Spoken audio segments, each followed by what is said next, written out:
हरे कृष्णा।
हरे कृष्णा। तो स्वागत है आप सबका Bhagavad Gita crash course chapter 13 में।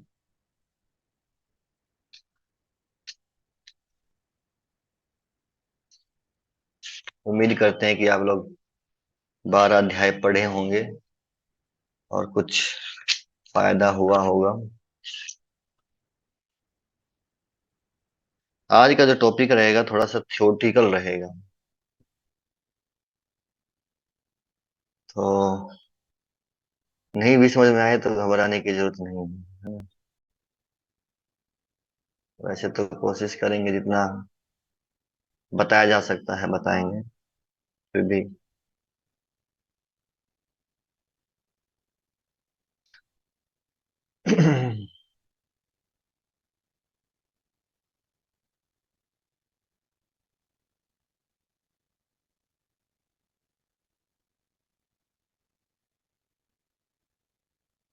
Recording in progress.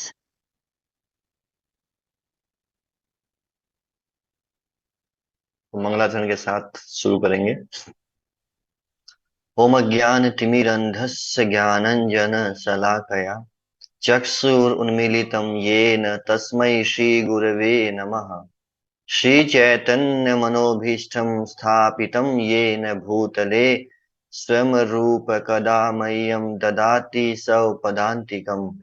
वन्देऽहं श्रीगुरोः श्रीयुतपदकमलं श्रीगुरून् वैष्णवांश्च श्रीरूपं साग्रजातं सहगण रघुनाथान्वितं तं सजीवं साद्वैतं सावधूतं परिजनसहितं कृष्ण चैतन्य देवं श्री राधा कृष्ण पादान् सहगण ललिता श्री विशाखान्वितांश्च। हे कृष्ण करुणा सिंधु दीनबंधु जगतपते गोपेश गोपिका कांत राधा कांत नमोस्तुते। तप्त कांचन गौरांगी राधे वृंदावनेश्वरी वृषभानुसुते देवी प्रणमामि हरिप्रिये। वाञ्छाकल्पतरुभ्यश्च कृपा सिन्धुभैव च पतितानां पावनेभ्यो वैष्णवेभ्यो नमो नमः। जय श्री कृष्ण चैतन्य प्रभु नित्यानंद श्री अद्वैत गदाधर शिवासादि गौर भक्त वृंद। हरे कृष्ण कृष्ण कृष्ण हरे हरे, हरे राम राम राम हरे हरे। नमो विष्णुपादाय कृष्ण पृष्ठाय भूतले श्रीमते भक्ति वेदांत स्वामी निति नामिने। नमस्ते सारस्वते देवे गौरवाणी प्रचारिणे निर्विशेष शून्यवादी पाश्चात्य देश तारिणी। हरे कृष्ण। तो अध्याय 13 में जाने से पहले 12 का थोड़ा सा रिकैप। तो हमने सुना था अध्याय 12 इस भगवत गीता का सबसे छोटा अध्याय था, जिसके अंदर केवल 12 श्लोक थे, और जिसमें भगवान ने भक्त, अध्याय का नाम था भक्ति योग, जिसकी शुरुआत अर्जुन के प्रश्न के साथ में होती है। अर्जुन भगवान से प्रश्न पूछते हैं कि आप बताइए कि जो व्यक्ति आपको साकार रूप में पूजता है या निराकार के ऊपर ध्यान लगाता है, इन दोनों में से कौन ज्यादा श्रेष्ठ है आपके हिसाब से। देखिए, हर व्यक्ति का अपना अपना हिसाब होता है। मेरे हिसाब से ये ठीक है, मेरे हिसाब से ये ठीक है। तो इसलिए भगवान से ही डायरेक्ट पूछ लिया अर्जुन ने कि आप बताइए, आपके ही भक्त है ना, तो आपको कौन सा भक्त ज्यादा श्रेष्ठ लगता है, कौन सा ज्यादा अच्छा लगता है। तो भगवान कहते हैं मुझे तो जो साकार रूप में मेरी पूजा करता है, मेरी सेवा करता है, वो ज्यादा श्रेष्ठ है मेरे हिसाब से। तो फिर अर्जुन कहता है अगर वो श्रेष्ठ है तो फिर निराकार वाले का क्या होगा, जो निराकार के रूप में पूजते हैं। तो भगवान ने कहा निराकार वाला भी मुझे ही प्राप्त करेगा। तो अर्जुन का प्रश्न आता फिर कि अगर वो भी आपको प्राप्त करेगा तो दोनों में अंतर क्या है। तो भगवान कहते हैं कि निराकार रूप में जो मेरे ध्यान करता है वो केवल ब्रह्म ज्योति तक ही पहुंच पाता है, और फिर कहते हैं वो भी बड़ी मुश्किल से। वो भी इतना आसान नहीं है क्योंकि हमारा अनुभव नहीं है निराकार के ऊपर ध्यान करने का। तो अर्जुन कहता अच्छा, तो फिर जो भक्ति करता है उसके लिए आसान है आप तक पहुंच पाना। तो भगवान कहते हैं हाँ अर्जुन, जो भक्ति करता है उसके लिए मुझ तक पहुंच पाना बड़ा ही सरल है, बहुत ही आसान है, और बहुत फास्ट है। ऐसे भक्त को मैं जन्म मृत्यु के चक्कर से उद्धार करके शीघ्र अपने पास बुला लेता हूं। तो फिर अर्जुन आगे पूछते हैं कि जो भक्त होते हैं उनमें से कौन सा भक्त आपको ज्यादा प्रिय होता है। भक्तों की अलग अलग कैटेगरीज कौन सी हैं, आप एक भक्त से क्या एक्सपेक्ट करते हैं। तो भगवान कहते हैं जो अपने मन को मुझ में लगाता है, मन से, अपने हृदय से मेरी सेवा में लगता है, वो सबसे श्रेष्ठ माना जाता है। और फिर जो अपनी बुद्धि को मुझ में लगाए, तो अर्जुन कहता है अगर ये भी ना करे तो फिर कहें साधना भक्ति जी के नियमों का पालन करें, अभ्यास योग का पालन करें। वो भी ना करे तो निष्काम कर्म योग करे। वो भी ना करे तो निष्काम कर्म करे। तो दोनों में अंतर था, निष्काम कर्म योग और निष्काम कर्म में। निष्काम कर्म योग था कि जब व्यक्ति भगवान की प्रसन्नता के लिए निस्वार्थ भाव से कार्य करता है, और निष्काम कर्म में दूसरों के लिए निष्काम भाव से कार्य करता है, भगवान के लिए नहीं करता, दूसरे जीवों के लिए करता है। तो दोनों में अंतर है, जहां योग आएगा वहां भगवान का संबंध है। तो कम से कम भगवान हमसे एक्सपेक्ट करते हैं कि निस्वार्थ भावना तक हम आए। और फिर अर्जुन कहता है अच्छा, ये भक्तों के अंदर अ, आपने कहा कि ये भक्त ज्यादा श्रेष्ठ है, वो ज्यादा श्रेष्ठ है, तो आप भक्तों में क्या देखते हो कि एक भक्त दूसरे भक्त से ज्यादा श्रेष्ठ आप उसको समझते हैं। तो भगवान ने कहा भक्तों के अंदर मैं गुणों को देखता हूँ। और तो कौन कौन से गुण भगवान हमसे चाहते हैं, तो श्लोक संख्या 13 से लेकर 20 तक उन गुणों का वर्णन किया भगवान ने कि ये गुण आप अगर एक भक्त के अंदर में है तो वो मुझे सबसे ज्यादा प्रिय है। तो हमसे उम्मीद भगवान की है कि हम इन गुणों को अपने अंदर में डेवलप करने का प्रयास करें, और इसीलिए होमवर्क के रूप में हमने दो गुणों के ऊपर थोड़ा सा अ, चर्चा किया था कि थोड़ा प्रयास करें, एक हफ्ते के लिए कोशिश करें इसको ध्यान में रखने का। और ये एक दिन का, एक हफ्ते का कार्य नहीं है, ये पूरे जीवन भर जब व्यक्ति कॉन्शियस रह करके इन गुणों को अपनाने की प्रयास करेगा अपने जीवन जीवन में, तभी वो कर सकता। कॉन्शियस होना पड़ेगा लेकिन उन गुणों को भी डेवलप करने के लिए। तो अभी तक हमने सुना है पहले जो 6 अध्याय थे वहां पर कर्म के बारे में, और अब जो हम जानने वाले हैं वो है ज्ञान के बारे में। और अभी जो हमने सेक्शन खत्म किया था वो था भक्ति के बारे में, है ना? तो पहले 6 अध्याय कर्म योग, अंतिम 6 अध्याय ज्ञान योग और बीच के 6 अध्याय भक्ति योग। तो कर्म योग और भक्ति योग हमने कंप्लीट किया है। अब हम ज्ञान योग स्टार्ट करने जा रहे हैं। लेकिन चाहे कर्म योग हो चाहे वो ज्ञान योग हो, दोनों का लक्ष्य एक ही है। कर्म करके भी व्यक्ति को वहीं तक पहुंचना है और ज्ञान प्राप्त करके भी वहीं तक पहुंचना है। और वो क्या है? भक्ति, भगवान की प्रेमा भक्ति तक पहुंचना है।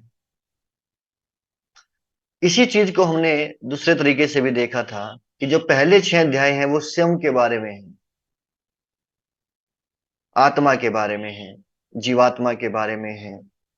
फिर अगले 6 अध्याय भगवान के बारे में है और अंतिम 6 अध्याय प्रकृति के बारे में है। तो अभी तक हमने आत्मा और परमात्मा के बारे में जाना और अब हम प्रकृति के बारे में जानेंगे।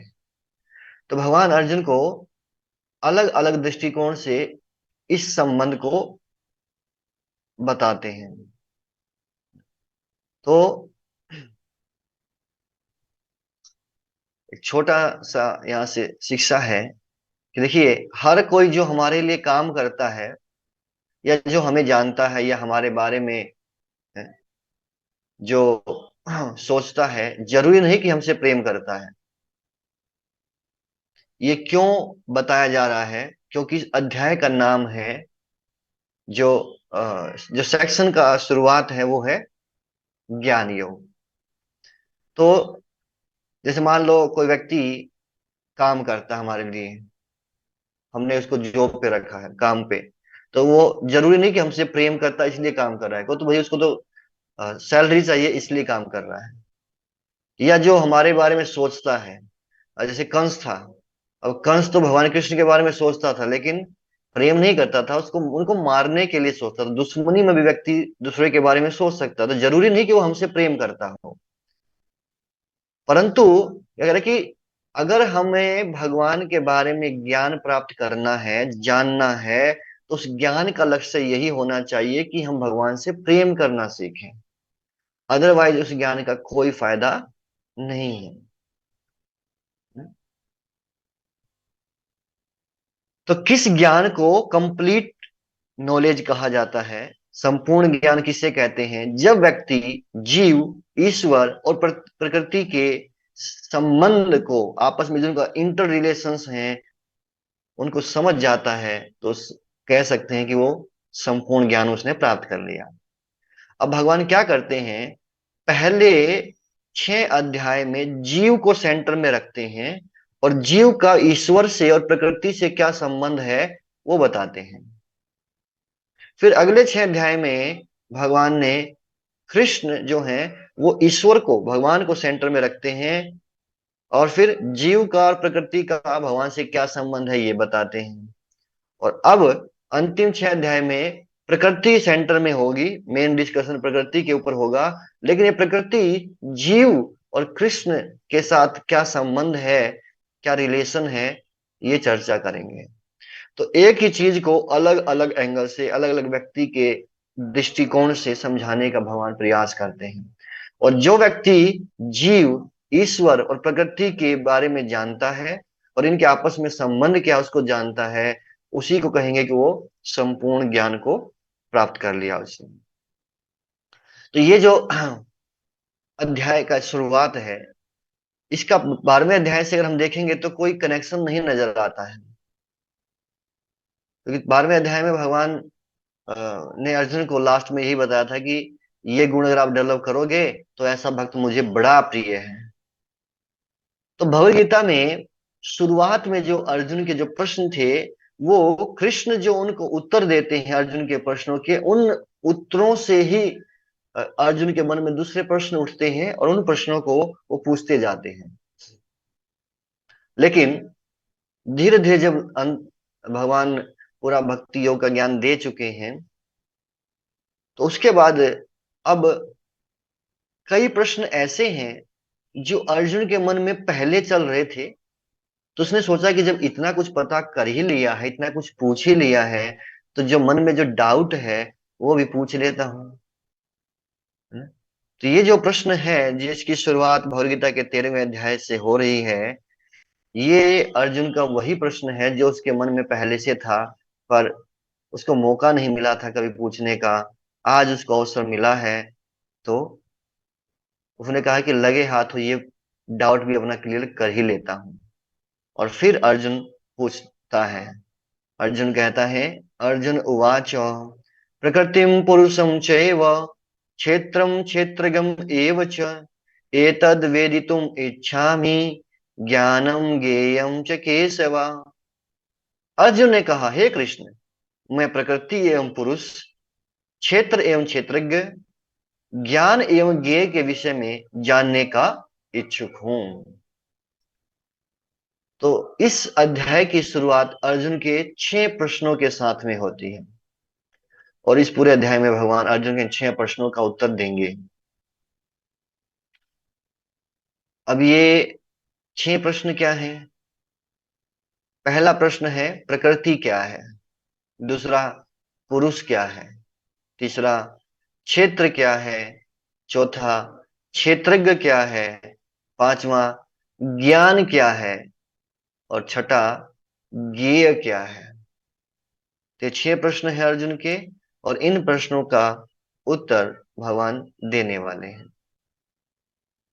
अब जब भगवान अर्जुन के प्रश्न का उत्तर देना शुरू करते हैं, तो तीसरे नंबर का जो अर्जुन का प्रश्न था, यहां से उत्तर देना शुरू करते हैं। श्री भगवान उवाच इदं शरीरम कौन्तेय क्षेत्रम। क्या कहते हैं कि हे कुंती पुत्र, हे अर्जुन, इदम शरीरम, ये जो शरीर है ये क्या कहलाता है? क्षेत्र कहलाता है। यानी कि जो बॉडी, जो हमको शरीर प्राप्त हुआ है, ये क्या है हमारे लिए? क्षेत्र है। क्षेत्र मतलब जैसे खेत है, खेत की तरह है। इसका एग्जाम्पल समझने के लिए, जैसे किसान होता है ना? तो किसान के पास खेत होता है। हम्म? और खेत में क्या करता है? जो किसान है वो अपने खेतों में क्या कार्य करता है?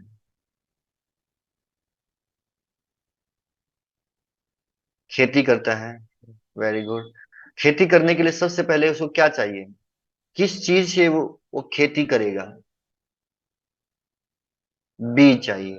वेरी गुड, है ना? क्योंकि बीज के बिना खेती किस चीज का करेगा? अब नेक्स्ट प्रश्न ये आता है कि भाई जो वो बीज जो है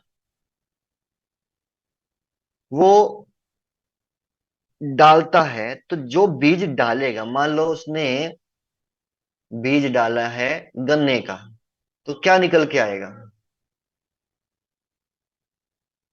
जिस चीज का बीज डालेगा वही बीज तो बाहर आएगा ना, वही फल के रूप में प्रकट होगा। अगर उसने गन्ने का बीज डाला है, तो फिर गन्ना ही उससे निकलेगा। हम्म? तो अगर इसी प्रकार से, जिस प्रकार से उस किसान के लिए उसका खेत कर्म क्षेत्र है, जैसा कर्म करेगा, जैसा बीज बोएगा, वैसा फल प्राप्त करता है। जीवात्मा के लिए जो शरीर है, ये क्या है? कर्म क्षेत्र है।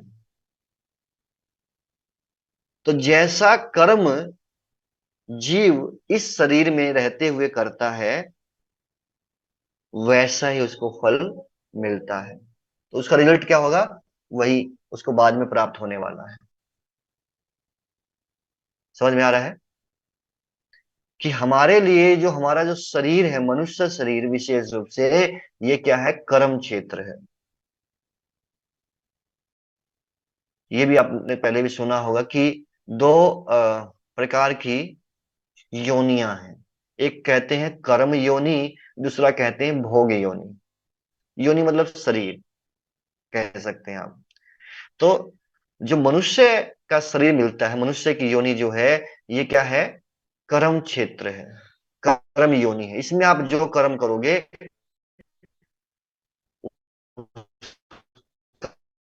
आपको पौधे, जितने भी बाकी जो योनियां हैं, वो किस में आती हैं? भोग योनि में, यानी कि जो आपने मनुष्य शरीर में जो कर्म किए थे उसका भोग करने के लिए आपको ये अलग अलग प्रकार के शरीर प्राप्त होते हैं।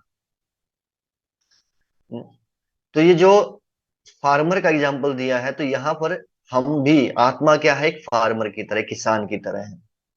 और वो जैसे जैसे इच्छाओं के बीज उसके इस शरीर में डलते हैं, और फिर उसी के अनुसार वो बीज जब बड़े होते हैं और फिर उनको फल लगते हैं, वैसा इसको फिर अगला शरीर प्राप्त हो जाएगा।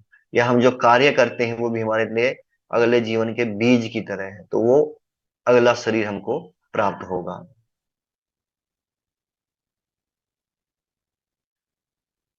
तो अर्जुन कहता, क्षेत्र तो बता दिया आपने, ये शरीर क्षेत्र है, तो क्षेत्रज्ञ कौन है?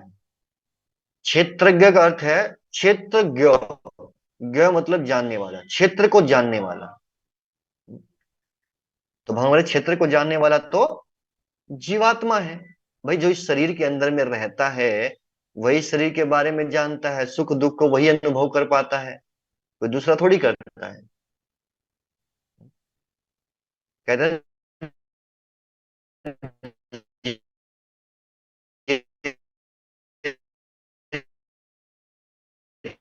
लागी, जिस जिसके शरीर पर लगता है तो उसी को समझ में आता है कि मेरे को क्या, कितना कष्ट है, कितना पेन है, दूसरा नहीं समझ। कि फिर भगवान कहते हैं हूं, किस रूप में? परमात्मा के रूप में। तो फिर अर्जुन कहता है, दोनों के जानने में कोई अंतर है क्या? एक जीवात्मा भी जानता है, परमात्मा भी जानता है इस शरीर के बारे में, क्षेत्र के बारे में, दोनों में कोई अंतर है? तो मैं कहते हैं हाँ, अंतर है ना। मैं परमात्मा हूं, सभी शरीरों को जानने वाला, सभी क्षेत्रों को जानने वाला हूं, और जीवात्मा केवल अपने शरीर या एक क्षेत्र के बारे में जानता है, और मैं सारे के सारे क्षेत्रों के बारे में, शरीरों के बारे में जानता हूं, है ना। हम तो केवल हमारे मन में क्या विचार चल रहे हैं ये जान सकते हैं, है ना, हमको ये पता है। पर भगवान तो परमात्मा के रूप में है, वो हर एक जीव के हृदय में है, तो उनको पता है कि सबके हृदय में, किसके हृदय में क्या चल रहा है। तो भगवान कहते हैं दोनों में ये अंतर है कि जो आत्मा है वो केवल अपने खेत के बारे में, अपने क्षेत्र के बारे में जानता है, और जो परमात्मा है वो सभी के बारे में जानता है। और इसको एक एनालॉजी से समझाने का प्रयास करते हैं कि जिस प्रकार से किसान जो होता है उसको अपने खेत के बारे में पता होता है, उसने कौन सी क्वालिटी का बीज बोया था, है ना, कैसी उसकी फसल हुई है, अभी कैसा है, कितने समय पक जाएगी, वो समझ जाता है। लेकिन जो उस जो राजा होता है उसको जो पूरा, उसके पास पूरी इंफॉर्मेशन होती है, किस किसान के पास कितनी खेती है, कितनी जमीन है, कैसी खेती हुई है इस बार, उसको पूरा रिपोर्ट जाता है।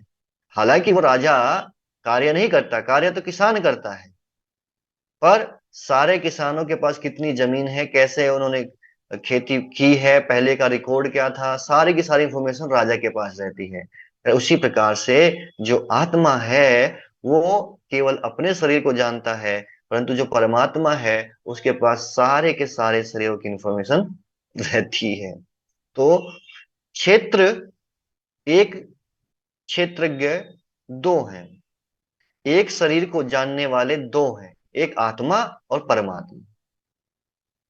तो इतना समझ में आ गया कि क्षेत्र क्या है और क्षेत्रज्ञ क्या है। अब तीसरा प्रश्न का उत्तर भगवान देते हैं। सॉरी, थर्ड और फोर्थ का दे दिया, अब फिफ्थ का देंगे। अब कहते हैं कि क्षेत्र और क्षेत्रज्ञ को जानने वाला जो है उसको, उसी क्षेत्र और क्षेत्र के बारे में जो इंफॉर्मेशन है उसको ज्ञान कहा जाता है। क्षेत्र और क्षेत्रज्ञ दोनों मिल करके क्या बन जाते हैं? इनको जानना ही ज्ञान है। क्षेत्र के बारे में जानना और क्षेत्रज्ञ के बारे में जानना। तो अब देखोगे वही चीज आ गई। क्या? शरीर मतलब ये भौतिक प्रकृति से मिलता है, प्रकृति। आत्मा और परमात्मा, यानी कि भगवान। जैसे हमने स्टार्टिंग में बताया था कि संपूर्ण ज्ञान क्या है, वही चीज को यहाँ भगवान बता रहे हैं कि शरीर, आत्मा और परमात्मा का जो ज्ञान है, उसी को वास्तव में ज्ञान कहा जाता है। अब एक छोटा सा प्रश्न है, कौन से देश में सबसे ज्यादा यूनिवर्सिटी है? यूनिवर्सिटी कौन सी कंट्री में होंगी? इंडिया। इंडिया। यस। ओके, सही है उत्तर आपका। भारत के अंदर में सबसे ज्यादा है। अगला प्रश्न है, ये जो यूनिवर्सिटी हैं, इनमें किस प्रकार का ज्ञान दिया जाता है? जैसे हमने अभी सुना था कि ज्ञान का मतलब क्या था? शरीर, आत्मा और परमात्मा। तो यहां पर किस चीज के बारे में बताया जाता है? भौतिक ज्ञान, नेचर। हम्म।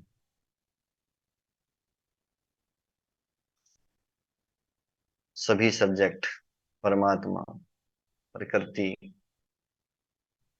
यस। तो मुख्य रूप से यहाँ पर भौतिक प्रकृति से संबंधित ज्ञान दिया जाता है, भौतिक विद्या।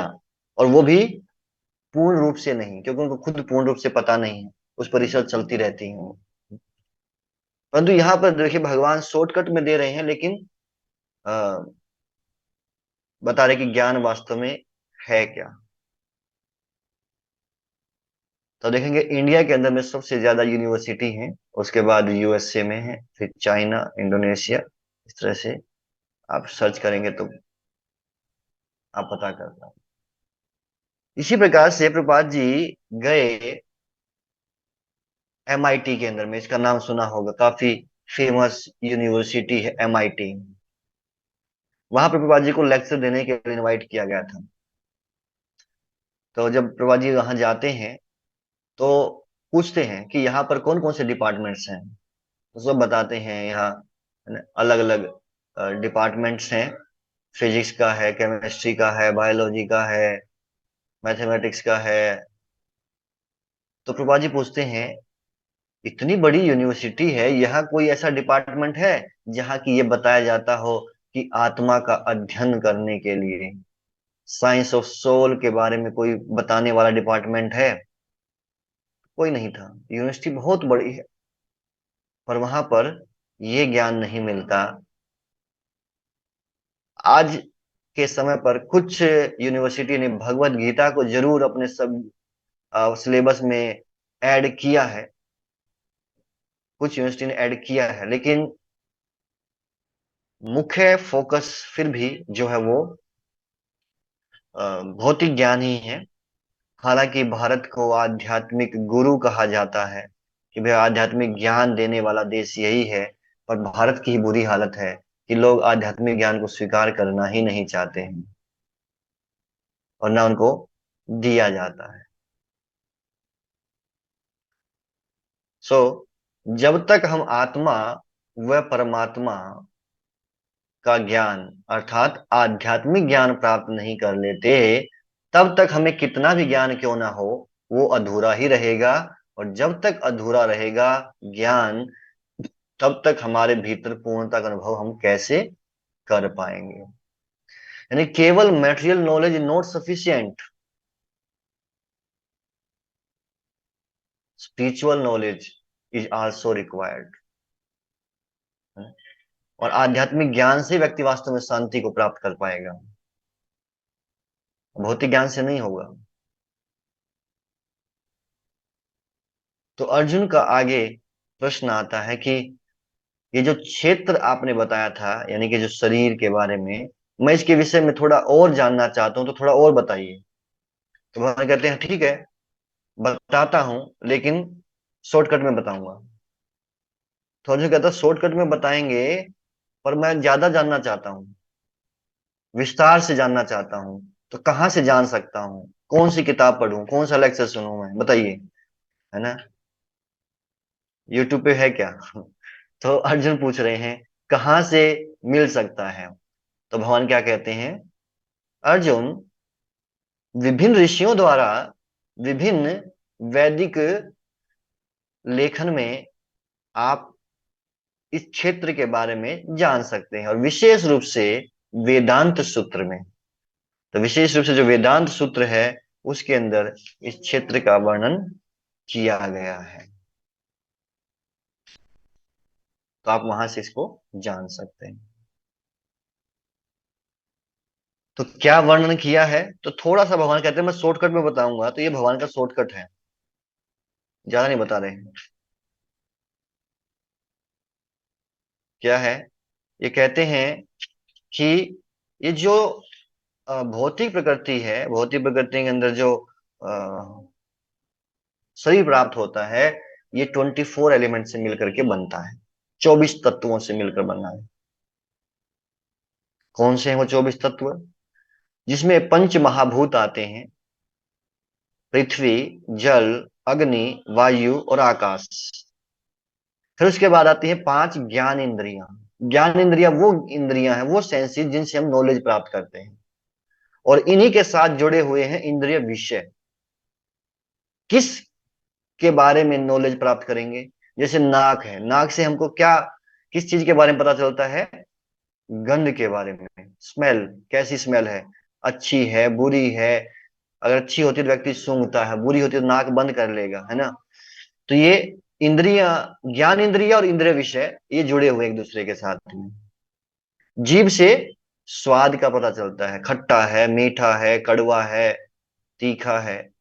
नेत्र, आंखों से रूप के बारे में पता चलता है, रूप को हम देख पाते हैं। त्वचा, स्किन से हम टच का अनुभव कर पाते हैं। और कान से ध्वनि को सुन पाते हैं। तो टोटल हो गए 15, पंच महाभूत, 5 ज्ञान इंद्रियां और 5 इंद्रिय विषय उनके। फिर आती हैं 5 कर्म इंद्रियां। कर्म इंद्रिया मतलब जिनसे हम कार्य करते हैं, कर्म करते हैं, वो भी कितनी है? 5 है। तो ये 5 कर्म इंद्रियां हैं, वाणी, पांव, हाथ, गुदा और लिंग। उसके बाद फिर आते हैं 4 सूक्ष्म तत्व।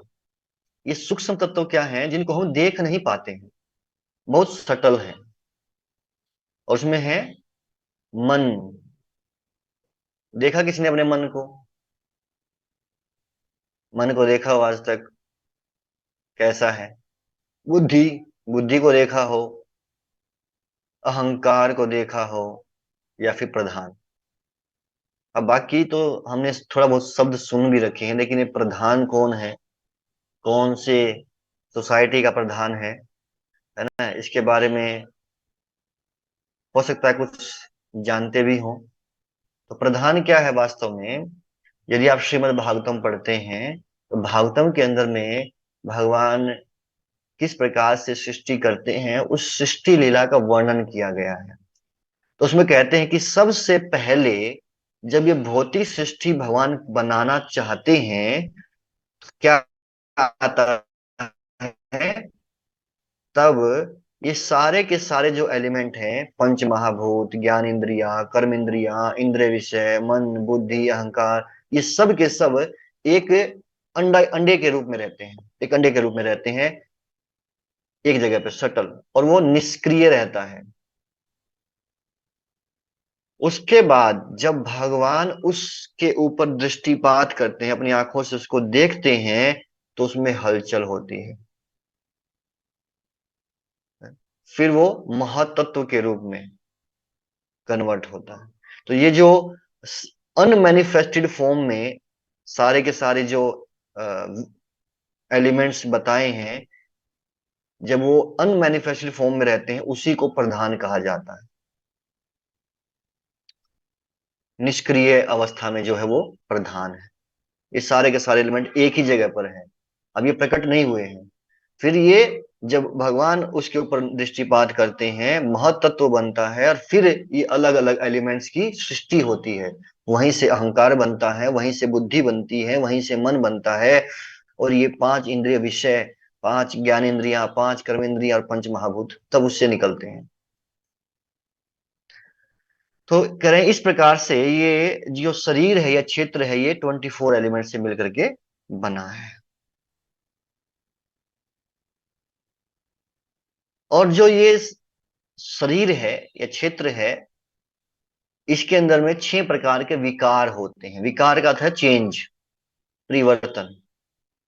तो सबसे पहले क्या होता है, इसका जन्म होता है, फिर धीरे धीरे बढ़ता है, विकास धीरे बढ़ना स्टार्ट हो बढ़ना। तो Recording कह रहे in हैं 6 progress. प्रकार के जो चेंजेज हैं वो आते हैं जीवित प्राणी के अंदर में, शरीर के अंदर में।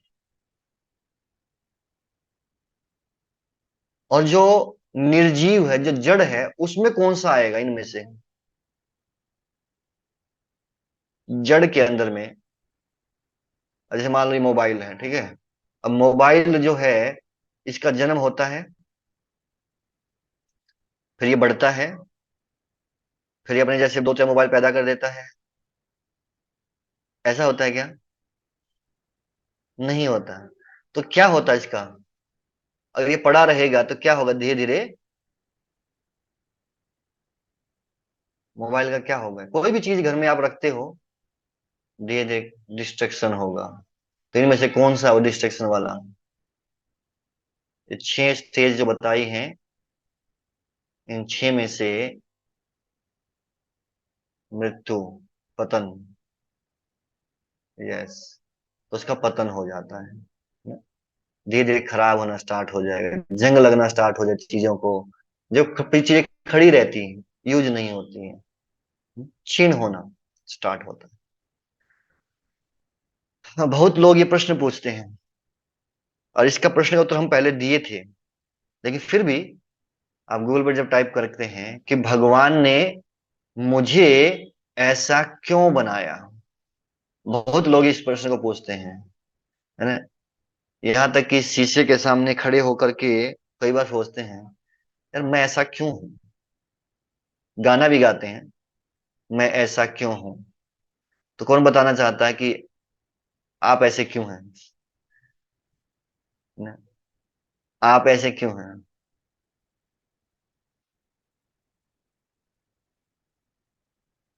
हाँ, कर्मा है, हमारे प्रारब्ध कर्म हैं, अपने कर्मों के कारण हैं।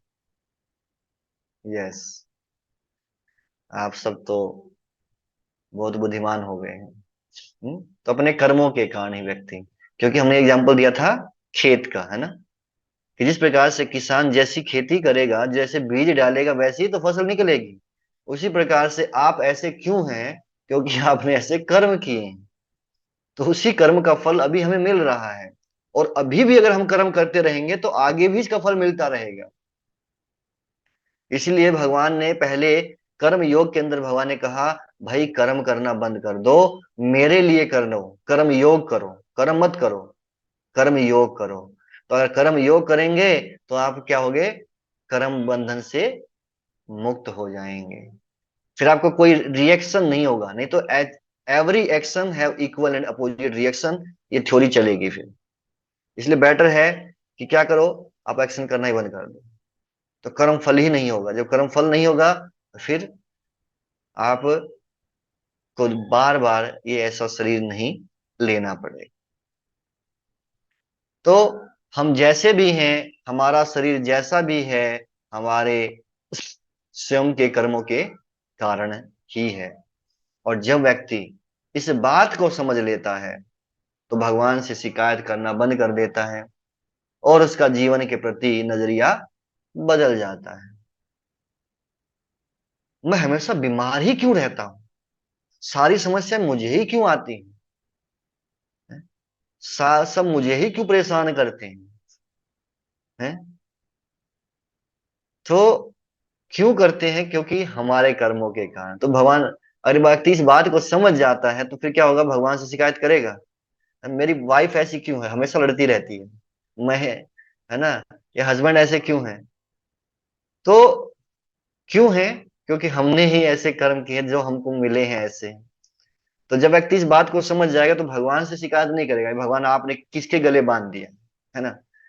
उसका जो एटीट्यूड है वो चेंज हो जाएगा। फिर वो परेशान नहीं रहेगा, उसको पता है ठीक है। हाँ? उसी चीज को समझाने के लिए ये प्रश्न है कि क्या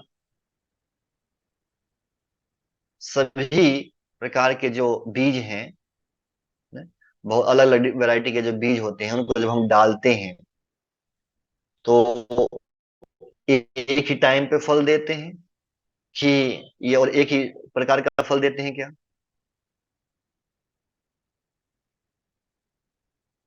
ओके।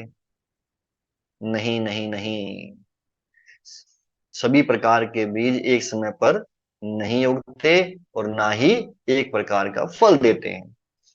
इसीलिए जो लोग ये कहते हैं कि भाई मान लो मैंने मेरे कर्मों का फल मुझे मिल रहा है तो तुरंत क्यों नहीं मिला, तो उसको आप समझा सकते हैं कि भाई क्योंकि इसलिए तुरंत नहीं मिला क्योंकि हर बीज को पकने का समय अलग अलग होता है।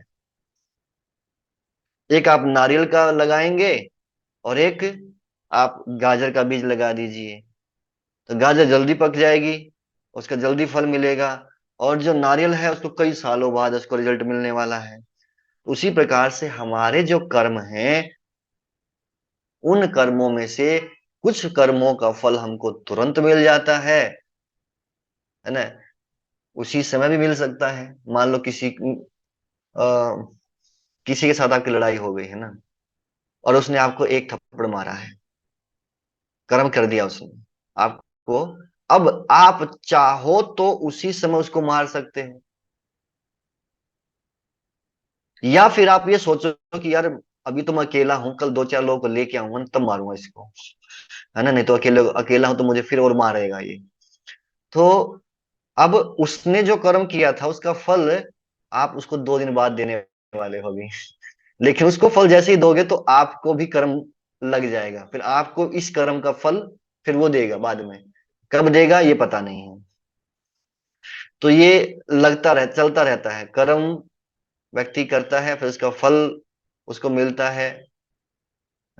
फिर दोबारा से कर्म करता है, फल मिलता है, इस तरह से चलता रहेगा जब तक वो कर्म करता रहेगा, है ना, उसका कर्म जब तक बंद नहीं हो जाते। और हो सकता है कोई व्यक्ति सोचे, जैसे आपने मूवीज वगैरह देखी होंगी ना, बहुत मूवी देखते थे पहले तो में क्या दिखाया जाता था कि जो हीरो होता था उसके घर वालों को विलेन मार देता था बचपन में ही। जब वो छोटा सा बच्चा होता था तो उसके पेरेंट्स को मार दिया। अब वो 15-20 साल के बाद जब वो हीरो बड़ा होता है तब वो विलन को मारता है ना। तो विलन क्या सोच सकता है ना कि भैया मैंने तो इसके पेरेंट्स को 15 साल या 20 साल पहले मारा था, अब मेरे को क्यों मारा, उसी समय मारना था ना। तो उस समय वो मारने योग्य नहीं था ना, उसके पास इतनी पावर नहीं थी कि वो मार पाता, अब वो फल दे रहा है उसका। तो उसने कर्म 15-20 साल पहले किए थे, फल उसको अब मिल रहे हैं। तो इसी प्रकार से जिस प्रकार से अलग अलग प्रकार के पौधों के बीज फल बनने में, पौधे बनने में अलग अलग प्रकार का टाइम लेते हैं, सब एक समय पर नहीं होते, उसी प्रकार से हमारे जो कर्म हैं उनका फल हमको अलग अलग समय पर मिलता है। कोई हमें तुरंत मिलता है, कोई इसी शरीर में कुछ सालों के बाद मिलता है, और कोई कोई तो कुछ जन्मों के बाद मिलता है। तो इससे आप इस चीज को समझ सकते हैं। तो अर्जुन कहता है लगता है ये शरीर ही सारी समस्याओं की जड़ है ना, ये जो क्षेत्र है, ये जो भौतिक शरीर था यही सारी समस्याओं की जड़ है।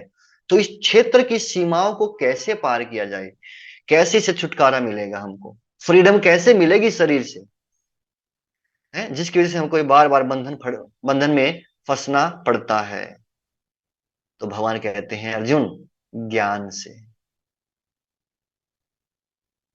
तो अगला प्रश्न स्वाभाविक रूप से क्या आएगा कि ये ज्ञान कैसे मिलता है। आपने कह तो दिया ज्ञान से, तो ये ज्ञान कैसे प्राप्त होगा बताइए। तो फिर भगवान कहते हैं ज्ञान के बारे में 5 श्लोक आते हैं, श्लोक संख्या 8 से लेके और 12 तक। अमानित्वम, अदम्भित्वम, अहिंसाम, शांतिम आर्जवम, आचार्योपासनम शौचम, स्थैर्यम आत्मविनिग्रह। तो श्लोक संख्या 8 में भगवान अ, 9 चीजों के बारे में बताते हैं। अमानित्वम मतलब विनम्रता, अदम्भित्वम दम्भहीनता, अहिंसा सहिष्णुता, सरलता, प्रमाणिक गुरु के पास जाना, पवित्रता, स्थिरता, आत्म संयम। और इस प्रकार से और भी अ, चीजों के बारे में भगवान बताते हैं। तो टोटल यहाँ पर 20 हैं। और भगवान लास्ट में कहते हैं, इन सब को मैं ज्ञान घोषित करता हूं, और इनके अतिरिक्त जो भी है वो सब अज्ञान है। इनका तात्पर्य पढ़ेंगे। श्लोक संख्या 8 से 12 इकट्ठे हैं ये 5 श्लोक। और इसके लास्ट लाइन में भगवान कहते हैं कि ये जो इन सब को ऊपर में जो बताया है, विनम्रता से लेकर के और परम सत्य की दार्शनिक खोज तक, ये 20 जो एलिमेंट्स हैं, इनको ही मैं ज्ञान घोषित करता हूं। और इसके अलावा जो कुछ भी है वो सब क्या है? अज्ञान है।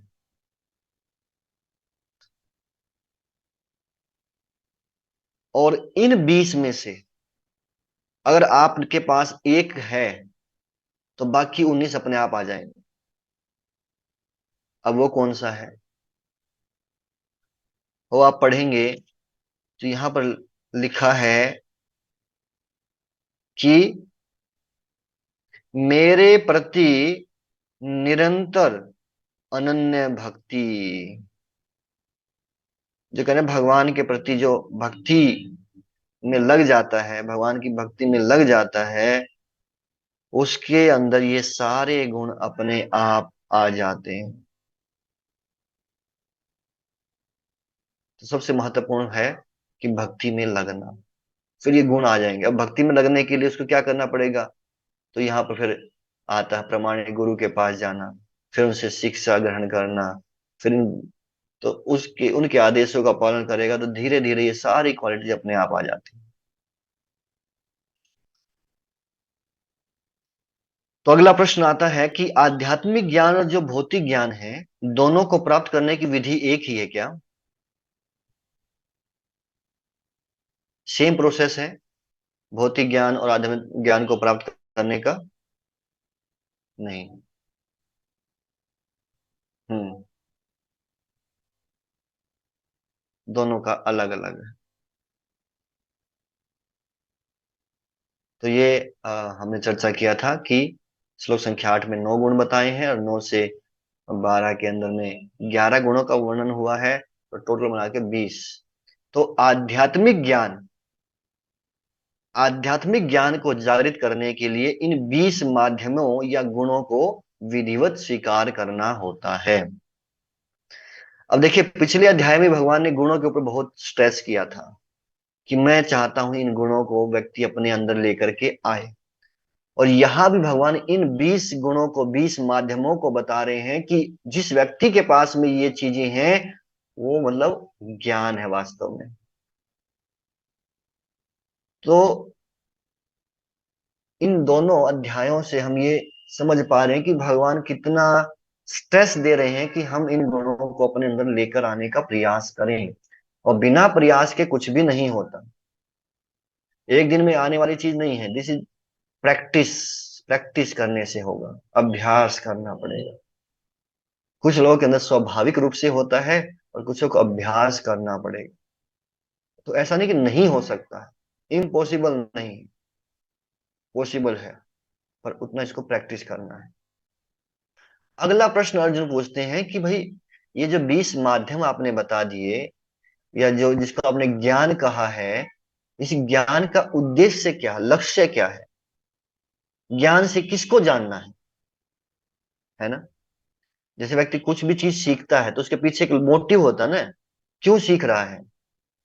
ये कंप्यूटर चलाना सीखते हैं तो उसके पीछे मोटिव है कि भाई ताकि वो अपने अकाउंट्स वगैरह में उसको हेल्पफुल हो सके, इजीली वो डाटा को मेंटेन कर पाए, रिकॉर्ड रख पाए। इसलिए वो सीख रहा है। कोई व्यक्ति इंग्लिश स्पीकिंग कोर्स करता है, क्यों करता है? उसके पीछे उद्देश्य है ताकि वो थोड़ा बहुत अंग्रेजी में बोल सके, बोलना चाहिए, उसके पीछे उद्देश्य है ना कार्य करने के पीछे। तो यहां पर है कि ये जो 20 माध्यम है इनसे किसको जानना है? तो भगवान कहते हैं ब्रह्म को जानना। छठा प्रश्न था ज्ञेय क्या है? ज्ञान के द्वारा जाने जाना योग्य है। और ज्ञान से किसको जानना? ज्ञेय को जानना। ज्ञेय क्या है? यहाँ पे ब्रह्म है। और फिर भगवान कहते हैं ब्रह्म दो प्रकार के हैं, एक है जीव ब्रह्म, एक है परम ब्रह्म। जीव ब्रह्म मतलब आत्मा, और परम ब्रह्म मतलब परमात्मा। तो इस सारे ज्ञान का उद्देश्य है आत्मा और परमात्मा को जानना है।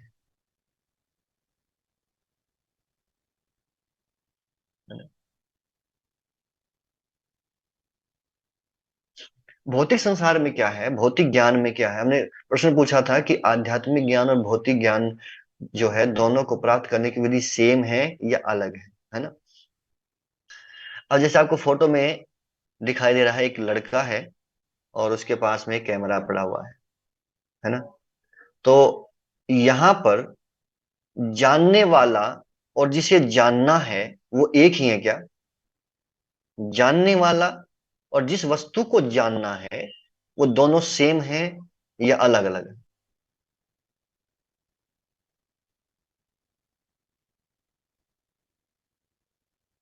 अलग अलग है ना? क्या है अलग यहाँ? कैमरा जो है वो जानने योग्य है, कैसे ऑपरेट करना है, कैसे फोटो खींचना है, कैसे वीडियो बनाना है ना? और जानने वाला कौन है? वो लड़का है, वो व्यक्ति है। तो यहाँ क्या है, दोनों अलग अलग होते हैं। परंतु आध्यात्मिक ज्ञान क्या है? आध्यात्मिक जब जीवात्मा क्या है, जीवात्मा को अपने बारे में भी जानना है, आत्मा को आत्मा के बारे में भी जानना है और परमात्मा के बारे में भी जानना है। भौतिक ज्ञान में क्या है, केवल दोनों अलग अलग है, जानने वाला और जिसके बारे में जानना है, दो both are different. But in spiritual knowledge, आध्यात्मिक ज्ञान के द्वारा व्यक्ति अपने बारे में भी जान सकता है, परमात्मा के बारे में भी जान सकता है। और दोनों को जानना यही लक्ष्य है उस आध्यात्मिक ज्ञान का। अब भगवान का गुण बताते हैं, परमात्मा का ज्ञेय का। तो यहां बताया था ज्ञेय दो प्रकार के बताए हैं, एक आत्मा एक परमात्मा, ब्रह्म और एक परम ब्रह्म। तो जो परमात्मा का गुण है वो बताते हैं कि परमात्मा क्या है, सर्वत्र है। सर्वत्र होने का अर्थ क्या है कि वो बाहर भी है और भीतर भी है, वो दूर भी है और सबसे नजदीक भी है। इस प्रकार से अ, भगवान हर जगह है, हर जगह है, अंदर बाहर ऊपर नीचे बाहर, आगे पीछे सब जगह पे। इसलिए उनको कहा जाता है कि वो सर्वत्र हैं। कहते कण कण में भगवान परमात्मा के रूप में हैं। अब दूसरा शब्द आता है सर्वज्ञ।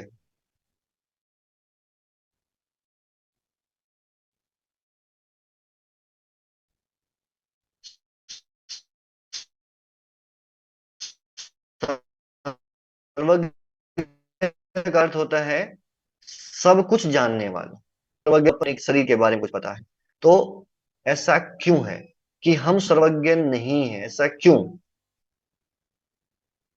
इसका संबंध यहीं से है, जो भी बताया गया था। हम सर्वज्ञ क्यों नहीं है? लिमिटेशन है, पार्ट एंड पार्सल है, हमारी बुद्धि लिमिटेड है। ओके, क्योंकि हम सर्वत्र नहीं हैं। भगवान क्या है कि वो सर्वत्र है, हर जगह है, तो हर जगह है तो हर जगह क्या हो रहा है सारा उनको पता है, इसलिए सर्वज्ञ है। तो हम सर्वज्ञ क्यों नहीं है? क्योंकि हम सर्वत्र नहीं है। ये दोनों क्वालिटीज एक दूसरे से जुड़ी हुई हैं। जो व्यक्ति हर जगह पे प्रेजेंट होगा तो उसको हर जगह के बारे में पता होगा। तो कहते हैं कि क्योंकि परमात्मा सर्वत्र है इसलिए वो सर्वज्ञ है, और जीवात्मा सर्वत्र नहीं है इसलिए वो सर्वज्ञ नहीं है।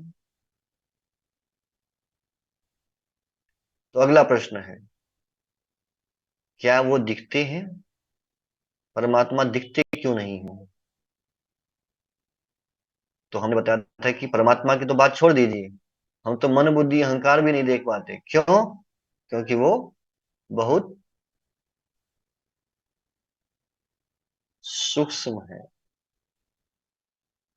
सटल है। हम्म?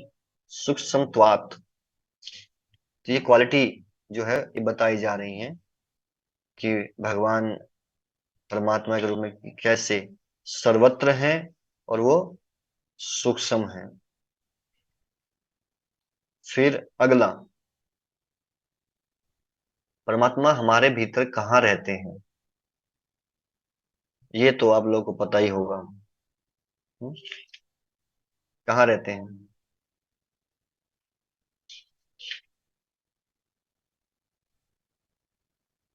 हम्म।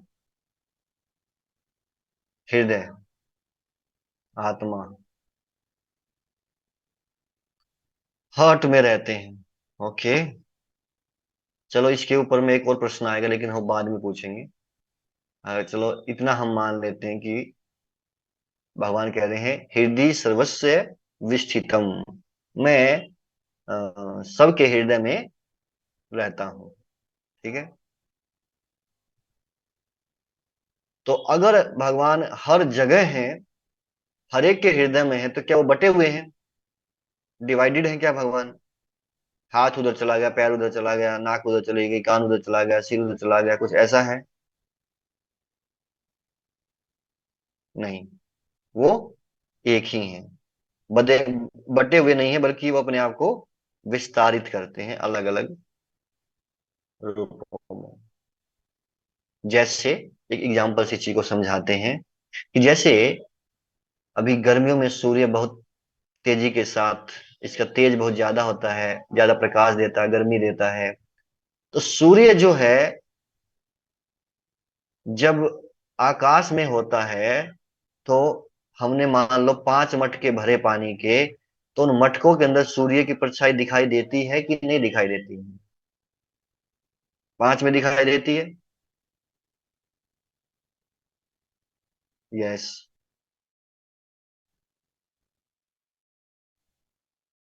और अगर हमने 50 मटके पानी के भर देंगे तो क्या होगा? तो सूर्य में पूरा ही दिखाई देगा, है ना? तो उसी प्रकार से कह रहे हैं कि जिस प्रकार से सूर्य एक है, एक स्थान पर है, पर वो हर एक मटके में दिखाई देता अपनी शक्ति के माध्यम से, अपने प्रकाश के माध्यम से वो हर जगह पर उपस्थित है। उसी प्रकार से परमात्मा भी बटे हुए नहीं है, वो है एक, पर वो अलग अलग, जिस प्रकार से मटकों में यहाँ दिखाई देते हैं वो अलग अलग जीवों में रहते हैं।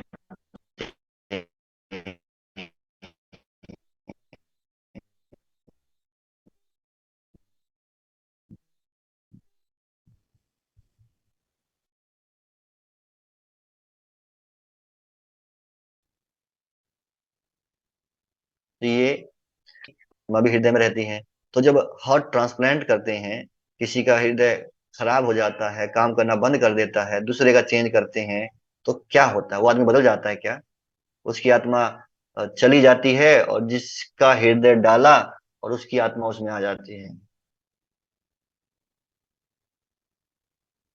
नहीं, इसके बारे में तो कभी सोचा भी नहीं। ओके।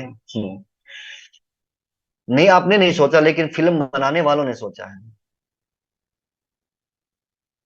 मेरे ख्याल से 20-25 साल पहले एक मूवी आई थी, है? उसमें क्या था वो जो हीरो है, एक्टर है, उसको गोली लग जाती है उसके हार्ट में। तो फिर एक और व्यक्ति गुंडा था शायद, पता नहीं क्या, वो मरने वाला था, तो उसका हार्ट निकाल करके और इसके हार्ट में डाल देते हैं।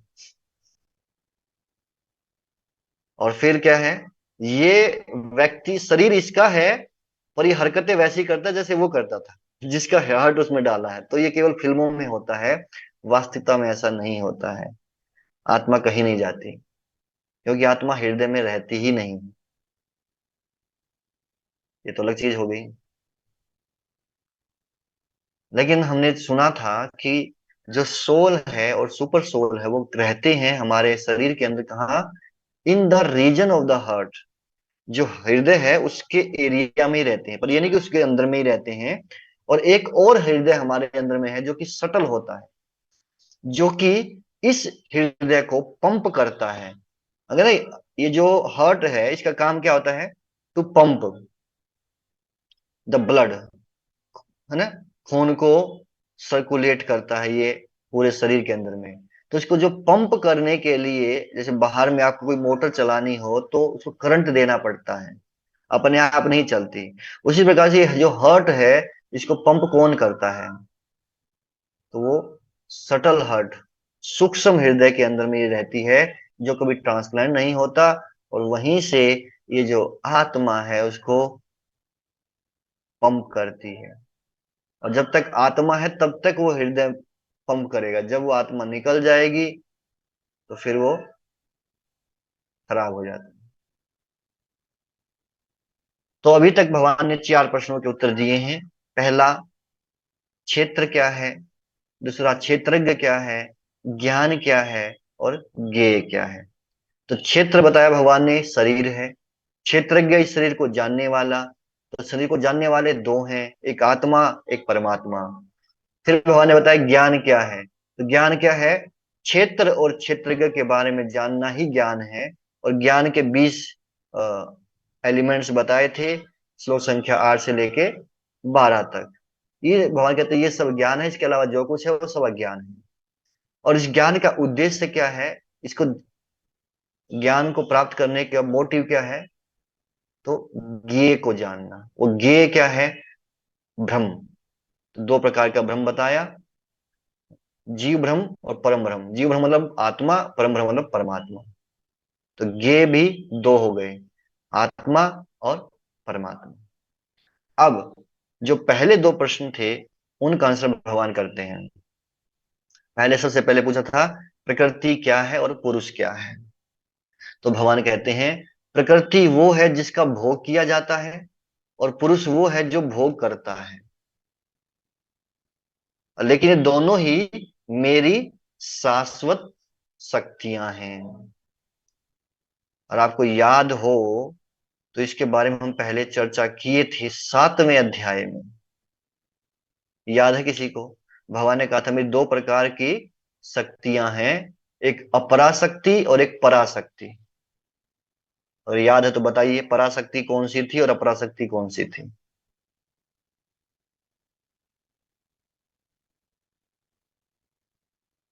परा और अपरा। आत्मा जो है वो पराशक्ति है, subtle elements and gross element. हम्म।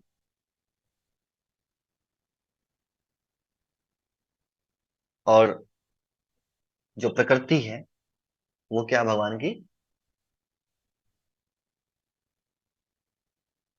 परा अध्यात्म, अपरा तो भक्ति है। हम्म।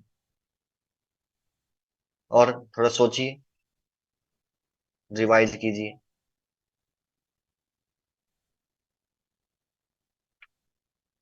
हम्म। तो अपरा शक्ति भौतिक शक्ति है, और पराशक्ति आध्यात्मिक शक्ति है ना? तो इसके बारे में हमने सुना था। वही बात को भगवान कह रहे हैं, दोनों ही मेरी शक्तियां हैं, ये भौतिक प्रकृति भी और जीवात्मा भी। तो फिर अर्जुन कहता है पुरुष जो है, जिसको आपने जीवात्मा कहा, जिसको आपने पुरुष कहा है, वो शक्ति कैसे हो गया? और यदि वो शक्ति है तो उसको प्रकृति कहना चाहिए। उसको पुरुष क्या कहा? पुरुष का मतलब तो भोगता है, और शक्ति मतलब जिसको शक्तिमान, जिसका भोग करता हो वो शक्ति है, वो प्रकृति है। तो इस समझ नहीं आया कि आपने पुरुष को, सॉरी, जीवात्मा को आपने पुरुष क्यों कहा? उसको भी तो प्रकृति कहना चाहिए था, क्योंकि वो जो भगवान की शक्ति है, और जो भगवान की शक्तियां हैं, वो जो प्रकृति है, चाहे वो आध्यात्मिक शक्ति है। तो भगवान कहते हैं हाँ, आप सही कह रहे हो कि जीवात्मा भी प्रकृति है, परंतु परंतु वो क्या करती वो अहंकार के कारण अपने आप को पुरुष मान बैठती है तो वो मेरी परा प्रकृति, परा प्रकृति ही है, परंतु बद अवस्था के कारण, अज्ञानता के कारण वो अपने आप को पुरुष मान बैठता है। मैं भोगता हूं। और इसीलिए भगवान ने 5वें अध्याय के अंत में कहा था, भोक्तारम यज्ञ तपसाम सर्वलोक महेश्वरम सुहृदम सर्वभूतानाम ज्ञात्वा माम शांति मृच्छति। व्यक्ति शांति तभी प्राप्त कर सकता है जब इस बात को समझे कि भोक्ता वो नहीं है, और पुरुष मतलब भोक्ता है। तो व्यक्ति अपने आप को भोक्ता समझता है। और ये किस अवस्था में होता है? जब वो कंडीशन अवस्था में है, बद अवस्था में है। तो अज्ञानता के कारण ऐसा समझता है। अज्ञानता के कारण जो है जीव अपने आप को भोक्ता समझता है, ये चीज मेरे लिए है, मेरे भोग के लिए है। क्या बनाया मेरे लिए आज? क्या बनाया है? ये क्या बेकार चीज बनाया? बढ़िया बनाओ ना कुछ, है ना? क्योंकि मैं, मेरे भोग के लिए बनाना है ना, तो मुझे तो ये बढ़िया लगता है, ये बनाओ मेरे लिए, ये मेरे को चाहिए, ये बढ़िया वाला कपड़ा चाहिए, है ना? पार्टी करनी है, व्यक्ति भोग करना चाहता है। तो हालांकि है तो वो प्रकृति ही, भगवान की शक्ति ही है, परंतु बद अवस्था में अपने आप को वो पुरुष मान बैठता है। और इसलिए भगवान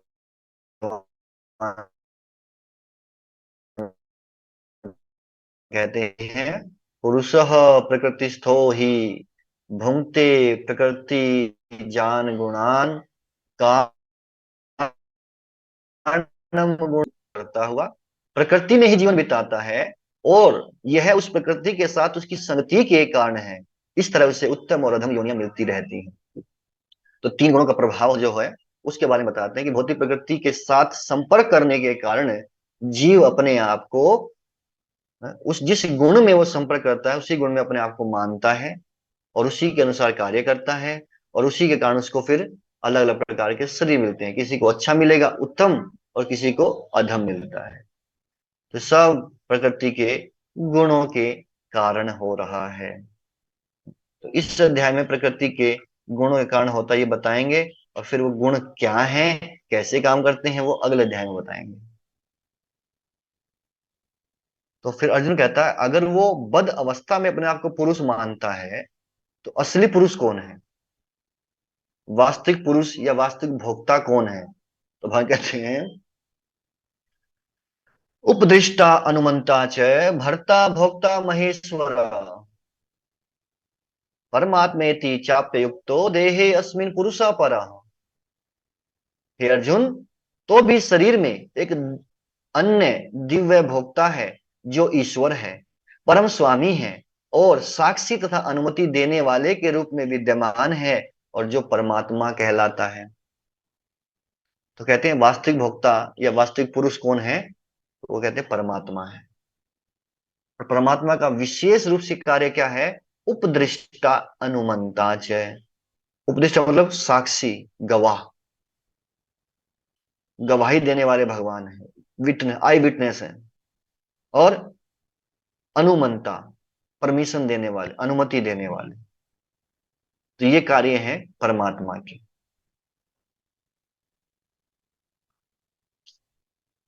जब कोई कोर्ट में केस जाता है ना, तो केस को सही साबित करने के लिए, भाई जो आपने इसके ऊपर, व्यक्ति के ऊपर इल्जाम लगाया है, उसको सही साबित करने के लिए क्या करना पड़ता है? आपको क्या प्रस्तुत करना पड़ेगा? एविडेंस, प्रूफ, विटनेस, सबूत। यस। तो गवाह, गवाह लेके आइए भैया, बताइए कौन है, किसने इसको देखा है, इस विटनेस कौन है, इसका आई विटनेस कौन है ना। सबसे पहले आई विटनेस इज वेरी इंपॉर्टेंट। तो साक्षी कौन है, आपके कर्मों का साक्षी कौन है ना। हम कहते हैं भाई हम तो कमरा बंद करके गलत काम करते हैं, जो भी करते हैं हमने तो किसी के सामने नहीं किया। तो फिर कौन देख रहा है कि हमने गलत किया है, कोई विटनेस है क्या। तो इसलिए भगवान कहते हैं, एक तो मैं हूं विटनेस परमात्मा के रूप में, लेकिन मेरे साथ में मैंने 13 असिस्टेंट असिस्टेंट और भी रखे हुए हैं, 13 विटनेस और हैं, हर व्यक्ति के कर्मों के। अब वो कौन से हैं। पृथ्वी, जल, अग्नि, वायु, आकाश, दिशाएं, दिन, रात, संध्या, सूर्य, चंद्रमा, देवतागण, और इन सब के ऊपर यमराज। यमराज जी हमारे कर्मों का पूरा बही खाता रखते हैं। तो उन्होंने उसके लिए एक असिस्टेंट रखा हुआ अपना, उसका नाम क्या है, जो यमराज जी के पास कार्य करते हैं, मुनीम जो हैं उनके, चित्रगुप्त। ओके। और इनका नाम चित्रगुप्त क्यों है। चित्रगुप्त है, सही बताया आपने, चित्रगुप्त हैं, लेकिन जो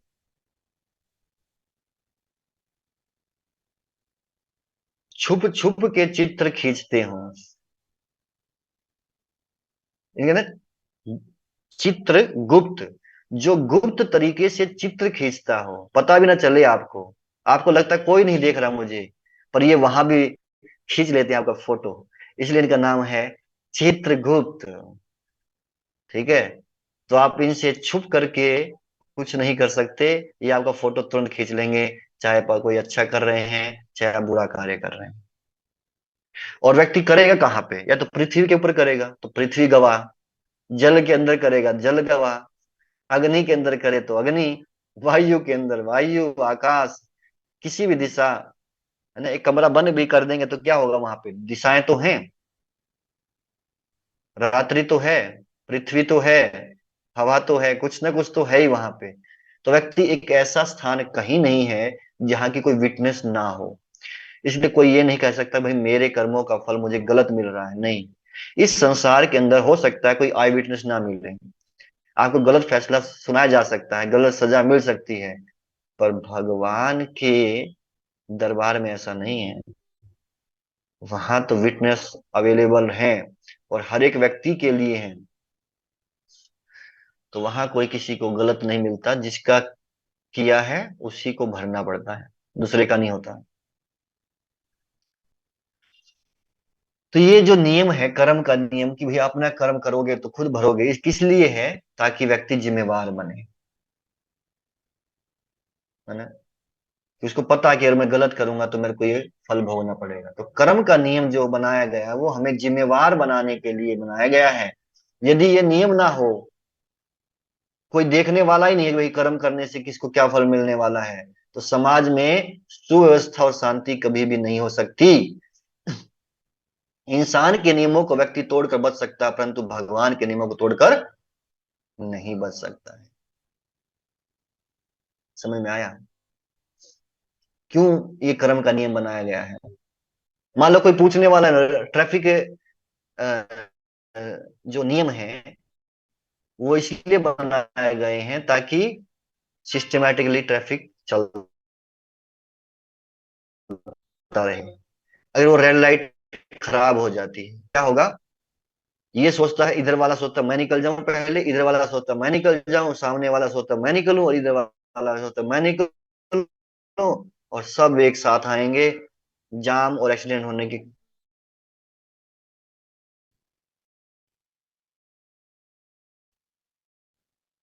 खतरा बढ़ जाता है। मतलब अभी रुकना, और ये निकलेंगे, मतलब मैं निकल जाऊंगा 2 मिनट बाद या 4 मिनट बाद, उसको व्यक्ति को पता है कि इतना समय टाइमर जो दिखा रहा है मैं निकल जाऊंगा। एक समाज में व्यवस्था बनी रहती है, शांति बनी रहती है, कि कोई देखने वाला है, कि ट्रैफिक नियम तोड़ेंगे तो भाई कैमरा लगा है, फोटो खींच जाएगा, घर पे चालान पहुंच जाएगा। इसलिए व्यक्ति नियमों का पालन करता है। अगर वो नियम ना हो तो कोई करेगा पालन? फिर तो सब रोंग साइड में चलेंगे, कोई पूछने वाला ही नहीं। तो कितना एक्सीडेंट हो, कितनी खराब होगी स्थिति। इसीलिए कर्म के नियम जो बनाए गए वो भी इसीलिए को ध्यान में रखते हुए बनाए गए, ताकि व्यक्ति जिम्मेवार बने।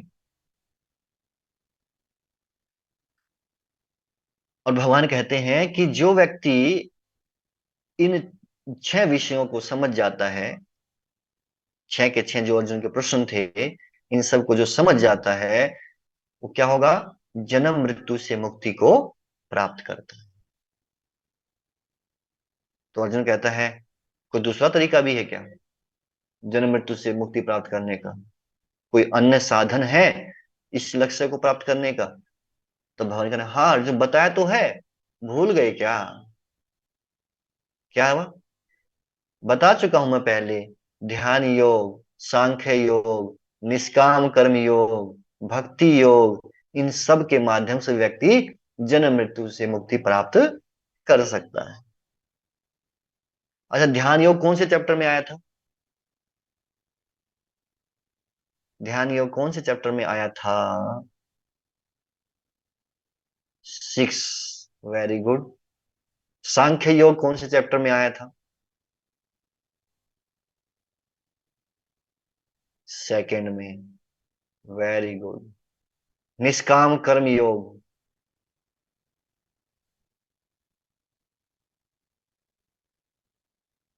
5th। हम्म। और भक्ति योग?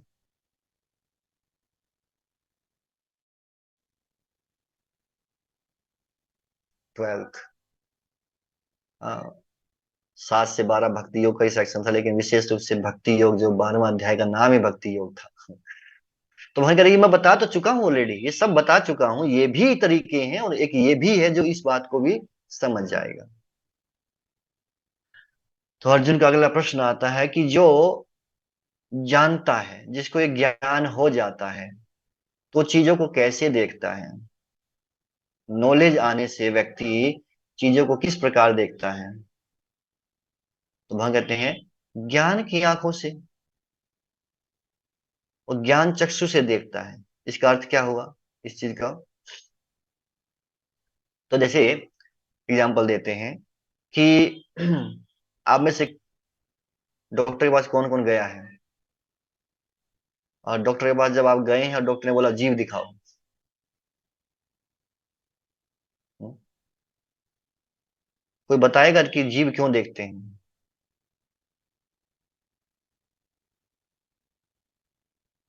उसको कहेगा मेरा पेट दर्द कर रहा है, पेट में प्रॉब्लम है, तो जीभ दिखाओ। और कहीं भी प्रॉब्लम हो पहले जीभ देखता है।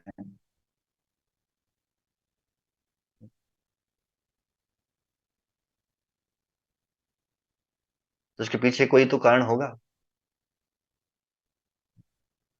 जीभ देखता है, लाइट लेकर के जीभ के ऊपर फोकस करके देखता है कि भैया क्या है। ओके, जीभ का कलर कैसा है, डायग्नोसिस। हम्म। टॉन्सिल। हम्म। तो देखिए, जीभ को आप भी देखते हैं, कभी आपने देखा है? दिखाया भी होगा। छोटे बच्चे जैसे एक दूसरे को चिढ़ाने के लिए क्या करते हो, जीभ निकालते हैं, है ना? तो एक सामान्य व्यक्ति भी जीभ को देखता है, एक डॉक्टर भी जीभ को देखता है। दोनों को देखने में क्या अंतर है?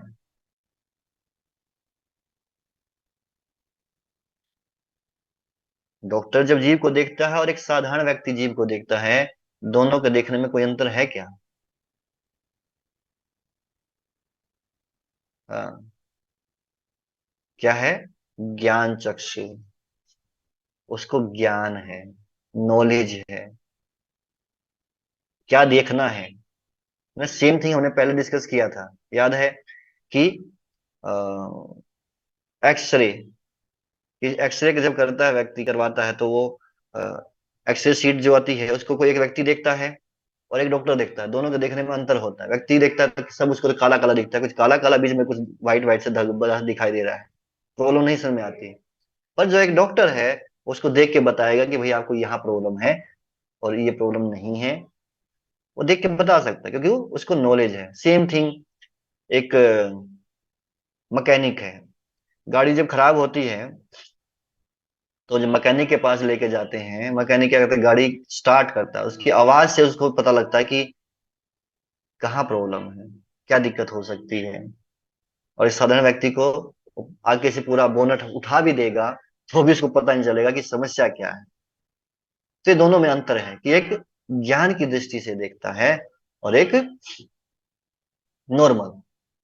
तो जैसे जो जीभ होती है, ये जीभ का कनेक्शन हमारे शरीर के विभिन्न अंगों से होता है, जैसे फोटो में दिख रहा है थोड़ा सा। तो यही देखते हैं कि जीभ में कहाँ प्रॉब्लम है, मतलब जहां प्रॉब्लम है शरीर के उसी अंग में, उसी ऑर्गन के अंदर में कुछ समस्या होगी। और इसलिए वो कहते हैं सबसे पहले जीभ दिखाइए और जीभ को चेक करते हैं। तो ये क्यों? क्योंकि डॉक्टर को पता है और हमें पता नहीं होता कहाँ से क्या प्रॉब्लम होगी, इसलिए हम खाली जीभ देखते हैं और कुछ नहीं दिखता हमको।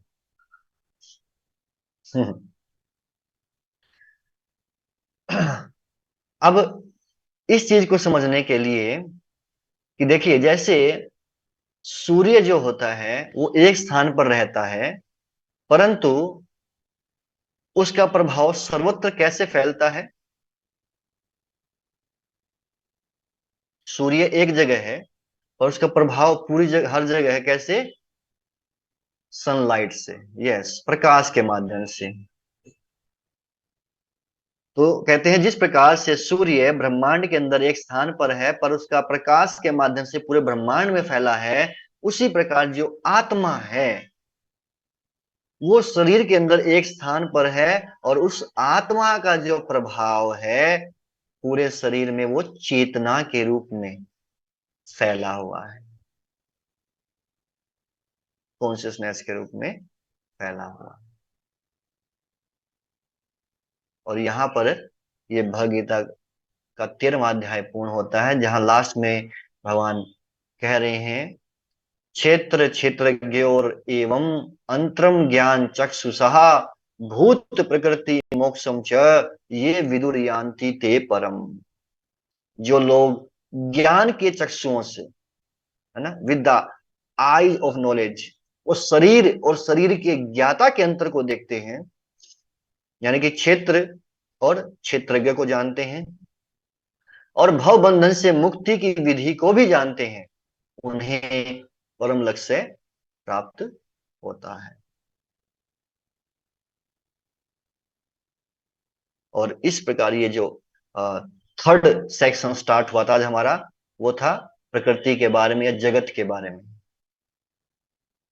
और इस अध्याय का शीर्षक था कि कोई गवाह है कि नहीं है हमारा, हम जो कर्म करते हैं उन कर्मों को कोई देखने वाला, नोटिस करने वाला कोई है कि नहीं है। इस अध्याय का नाम है क्षेत्र क्षेत्रज्ञ और विभाग योग, विवेक का योग। टीचिंग्स। पहला, हमारे जो कर्म है वो बीज के समान है। तो जैसे हम कर्म करेंगे, जैसे बीज हम बोएंगे, वैसी ही फसल काटेंगे, यानी कि वैसा ही फल हमको मिलेगा, वैसा ही सुख या दुख हमको प्राप्त होगा जैसे हमने कर्म किए होंगे। सेकंड, स्वतंत्रता हमारा जन्म सिद्ध अधिकार है। ये कहाँ से आया? जब हमने सुना था, अर्जुन ने कहा कि लगता है क्षेत्र ही सारी समस्याओं की जड़ है, तो इस क्षेत्र की सीमाओं से कैसे बाहर निकला जाए, कैसे फ्री हुआ जाए, मुक्त कैसे हुआ जाए, है ना? क्योंकि हर व्यक्ति प्रकृति के 3 गुणों से मुक्त होकर के ही सुखी हो सकता है। तो कैसे होना है? तो भगवान कहते हैं ज्ञान से होगा अर्जुन। तो स्वतंत्रता, हर कोई व्यक्ति फ्रीडम चाहता है, कोई चाहता है किसी की गुलामी करना? नहीं, हर व्यक्ति फ्रीडम चाहता है, स्वतंत्र होना चाहता है।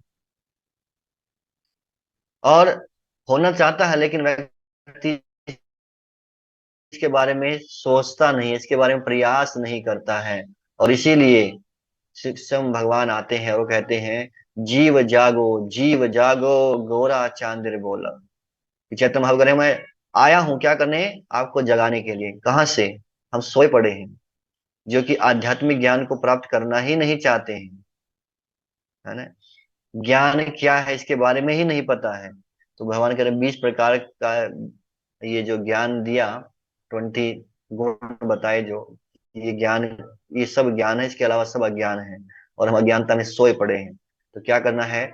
जागना है, उस अज्ञानता से बाहर निकलना है, और उसके लिए ज्ञान को प्राप्त करना है। चौथा है, जो कहते हैं ना लोनलीनेस, अकेलापन फील करते हैं, उनके लिए ये बहुत बड़ी शिक्षा है कि भगवान कह रहे हैं हम कभी अकेले नहीं, भगवान हमेशा हमारे साथ हैं, परमात्मा के रूप में।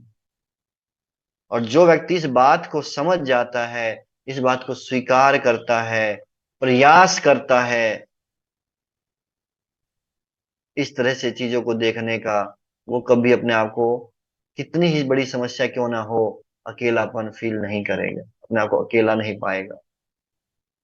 तो ये लोनलीनेस की जो बीमारी है, उससे बाहर निकलने का सिंपल सा फॉर्मूला है। इस बात को याद रखना, जो भगवान कहते हैं, मैं आपके साथ हमेशा हूँ। चाहे मनुष्य के शरीर में जाओ, चाहे पशु के शरीर में जाओ, चाहे एक मल के कीड़े के शरीर में भी चले गए, तो भी मैं साथ में हूँ। और लास्ट की, चरित्र में बल है, कैरेक्टर, गुण। भगवान का फोकस है कि हम अपने गुणों को विकसित करें अपने अंदर में, है ना। ज्ञान से शक्ति नहीं आती है, knowledge is not power, but character is power. हो सकता है किसी के पास नॉलेज हो, है ना, नॉलेज हो, बहुत बड़ा, बहुत ज्यादा ज्ञान हो, उस व्यक्ति को ज्ञान प्राप्त कर सकता है। भौतिक विद्या और आध्यात्मिक विद्या में यही अंतर था, कि भौतिक विद्या क्या है, कि व्यक्ति अ, भौतिक दृष्टि से बहुत बुद्धिमान हो सकता है, परंतु हो सकता है उसका कैरेक्टर बढ़िया ना हो, कैरेक्टर बेकार हो, समाज में लोग उसको देखते ही समझ बेकार व्यक्ति है। लेकिन नॉलेज बहुत है उसको, पर कहेंगे इसका कैरेक्टर बढ़िया नहीं है। पर आध्यात्मिक ज्ञान जिसके पास में है, उसका क्या होगा? कैरेक्टर अच्छा होगा, चरित्र। तो चरित्र को बनाने के ऊपर में बल दिया जाना चाहिए। इसलिए हमारा जो वैदिक कल्चर था, उसमें फोकस किसके ऊपर होता था? व्यक्ति के कैरेक्टर के ऊपर में, चरित्र का निर्माण करना। अच्छे चरित्र का निर्माण करेंगे तो एक अच्छा समाज का निर्माण होगा। अब जैसे अमेरिका के ऊपर जो अटैक हुआ था, तो करने वाला कौन थे? इंजीनियर्स थे, बुद्धिमान थे। पर क्या किया उस ज्ञान का? उन्होंने यूज क्या किया? ज्ञान तो है, बुद्धि तो है, पर दूसरों का विनाश करने के लिए उस बुद्धि का यूज कर रहे हैं। और यदि अ, किसी के पास आध्यात्मिक ज्ञान होगा, तो किसी का विनाश करने के लिए नहीं, बल्कि दूसरों की भलाई करने के लिए वो प्रयास करेगा। इस प्रकार से ये अ, अध्याय पूर्ण हुआ। इस अध्याय की शुरुआत में अर्जुन 6 प्रश्न पूछते हैं, और भगवान कृष्ण उन 6 प्रश्नों का उत्तर देना प्रारंभ करते हैं। सबसे पहले भगवान क्षेत्रज्ञ और ज्ञान के बारे में बताते हैं। फिर कहते हैं ज्ञान जो है 20 प्रकार का है, 20 स्टेप्स बताए थे, 20 गुण बताए थे, ज्ञान प्राप्त करने की विधि क्या है ये बताई। फिर उसके बाद ज्ञान के द्वारा किसको समझना है, ज्ञेय क्या है उसके बारे में बताते हैं। फिर प्रकृति, पुरुष, और फिर उनका मिलन, यानी कि भौतिक संसार की सृष्टि कैसे होती है, थोड़ा उसके बारे में भगवान 24 एलिमेंट्स के बारे में थोड़ा चर्चा करते हैं। और फिर लास्ट में कि हमें चीजों को कैसे देखना चाहिए, with the I of the knowledge, ज्ञान की आंखों से चीजों को देखना चाहिए।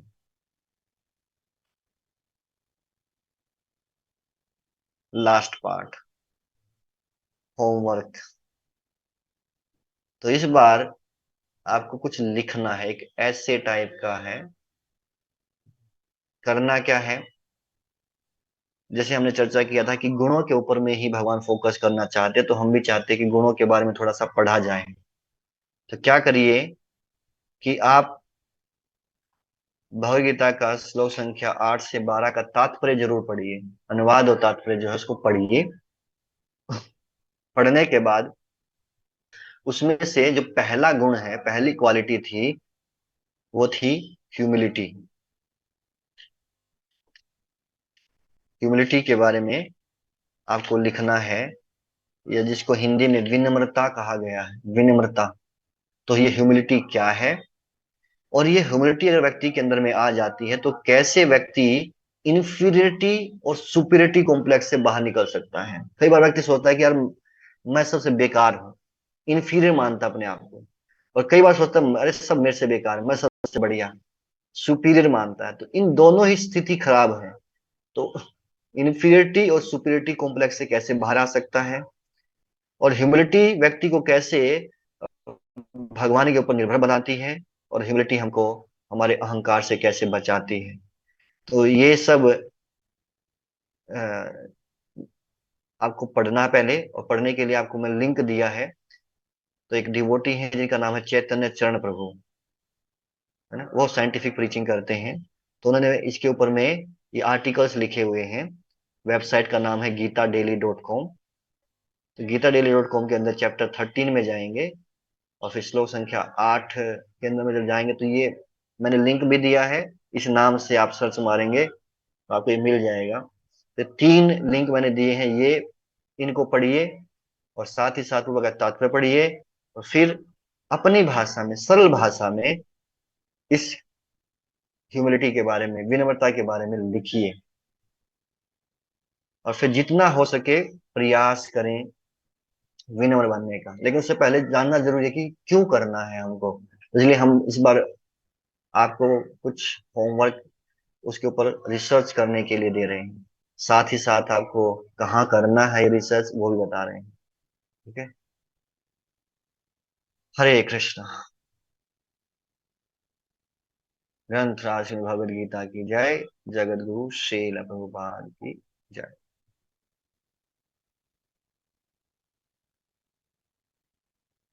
Recording stopped.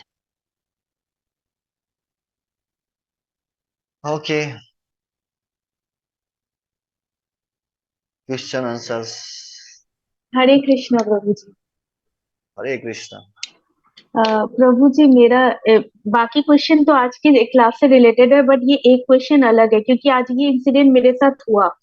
आपने मैंने सुना कि भक्ति अपनी जो है एकदम छिपा के करनी चाहिए। लाइक हम नाम जप कर रहे हैं, माला जप कर रहे हैं एकदम छिपा के, जिस वजह से हम माला को उसमें मतलब बीड बैग में रख के करते हैं। ठीक है, ये तो छुपाने के कंधे। और दूसरी तरह कहा जाता है कि आप भगवत गीता का ज्ञान और भगवत गीता डिस्ट्रीब्यूट करें, वो भी सही है, मैं समझ गई। तो आज मैं अपनी एक फ्रेंड को बात कर रही थी, मैंने उसे गीता के बारे में बोलना शुरू कर दिया, तो उसे काफी अच्छा लगा। तो उसने कहा वाह एंड्रिला, तो तुझसे जब भी बात करती हूँ मुझे बहुत अच्छा लगता है, तू कितनी स्पिरिचुअल है।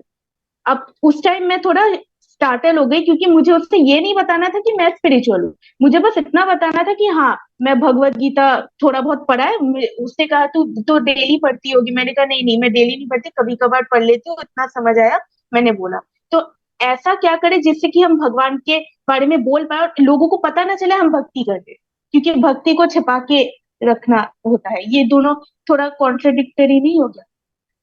मतलब नहीं, ऐसा अगर नहीं, मैं किसी को भगवान तो। नाम जप अगर मैं किसी को नाम जप करने के वाले बोलती तब वो ये समझ है कि अरे ये भी नाम जप करती होगी, तो मेरा वो तो पता लग गया ना, तो वो छिपा हम्म, कैसे रहा? मेरी जो अंदर की भक्ति वो अंदर कैसे छिपी रही? वो तो प्रकाशित हो गई, वो तो प्रकाशित नहीं करना मुझे, मुझे बस बोलना है।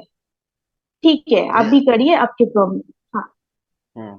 तो किसने कहा छुपाई है? आ, मैं एक्चुअली मेरे जो स्पिरिचुअल मास्टर है उन ऐसे कहते कि भक्ति एकदम गूढ़ विषय से, मतलब किसी को प्रकाशित न पता ना चले कि आप।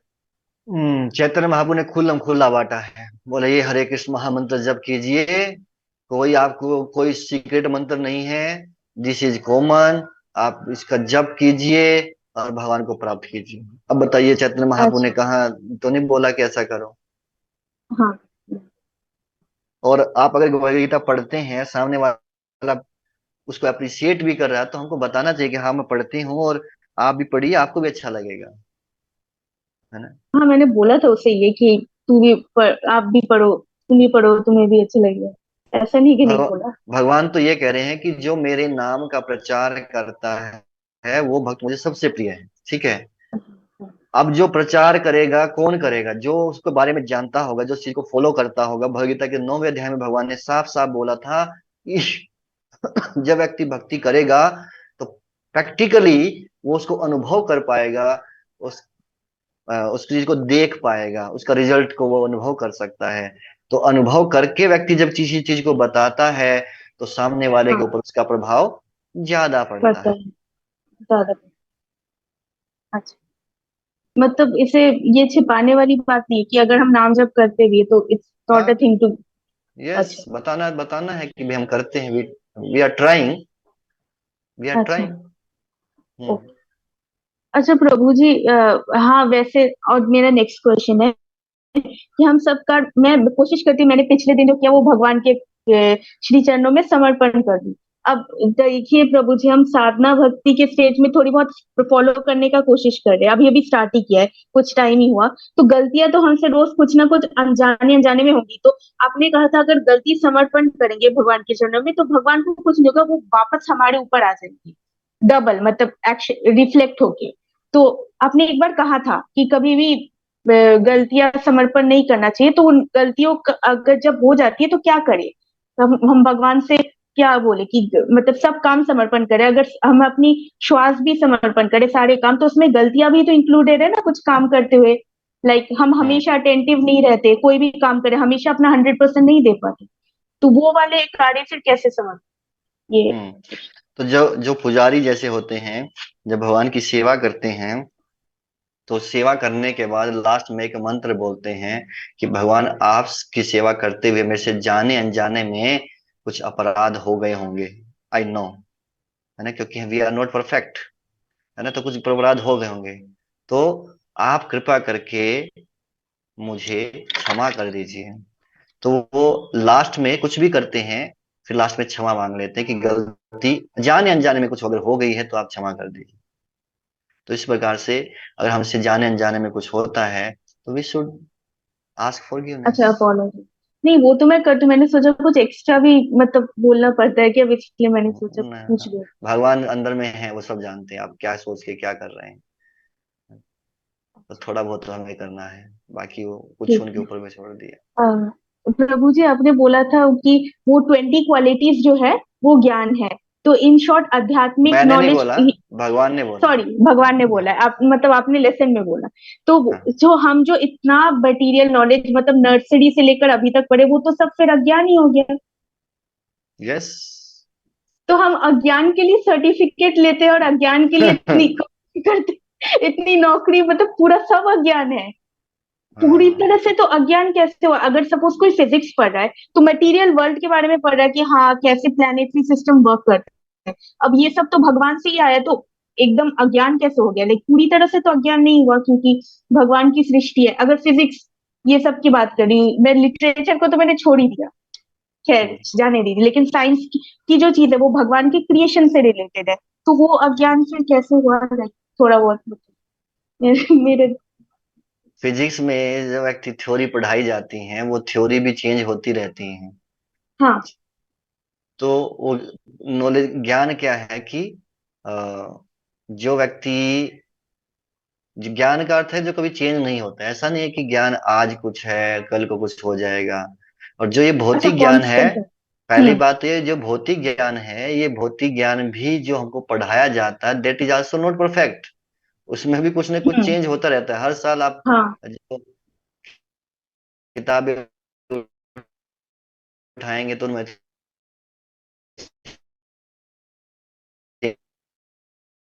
चेंज होता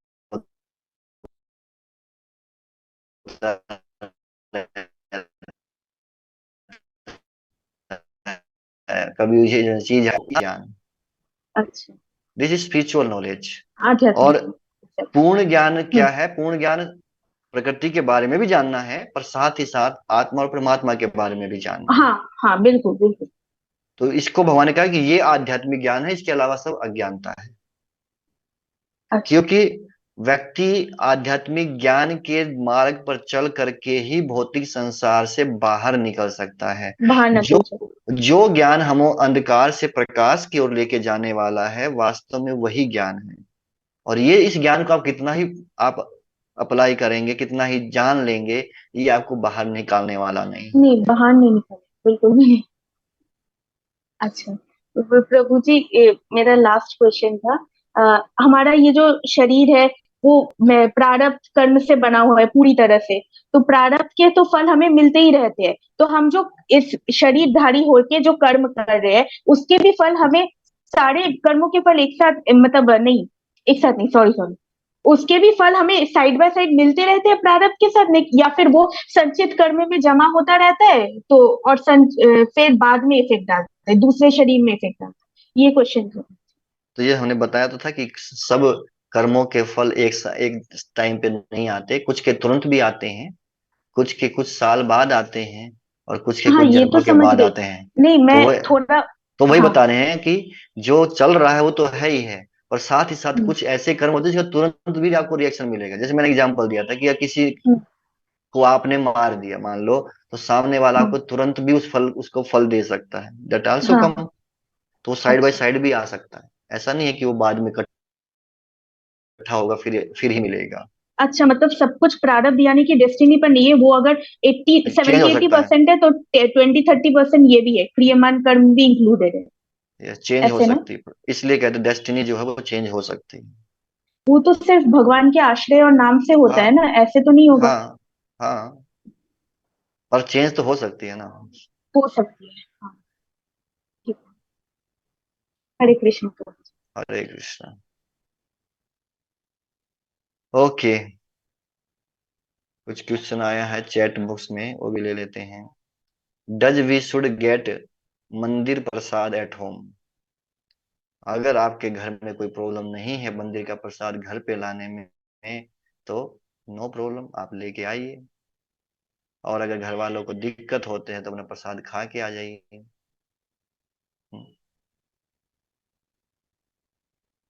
can we chant God's name with talk with people? देखिए, जब भगवान का नाम लेते हैं तो भगवान तो कह रहे हैं कि सततम कीर्तयन्तो माम, हमेशा मेरे नाम का कीर्तन करते रहना चाहिए।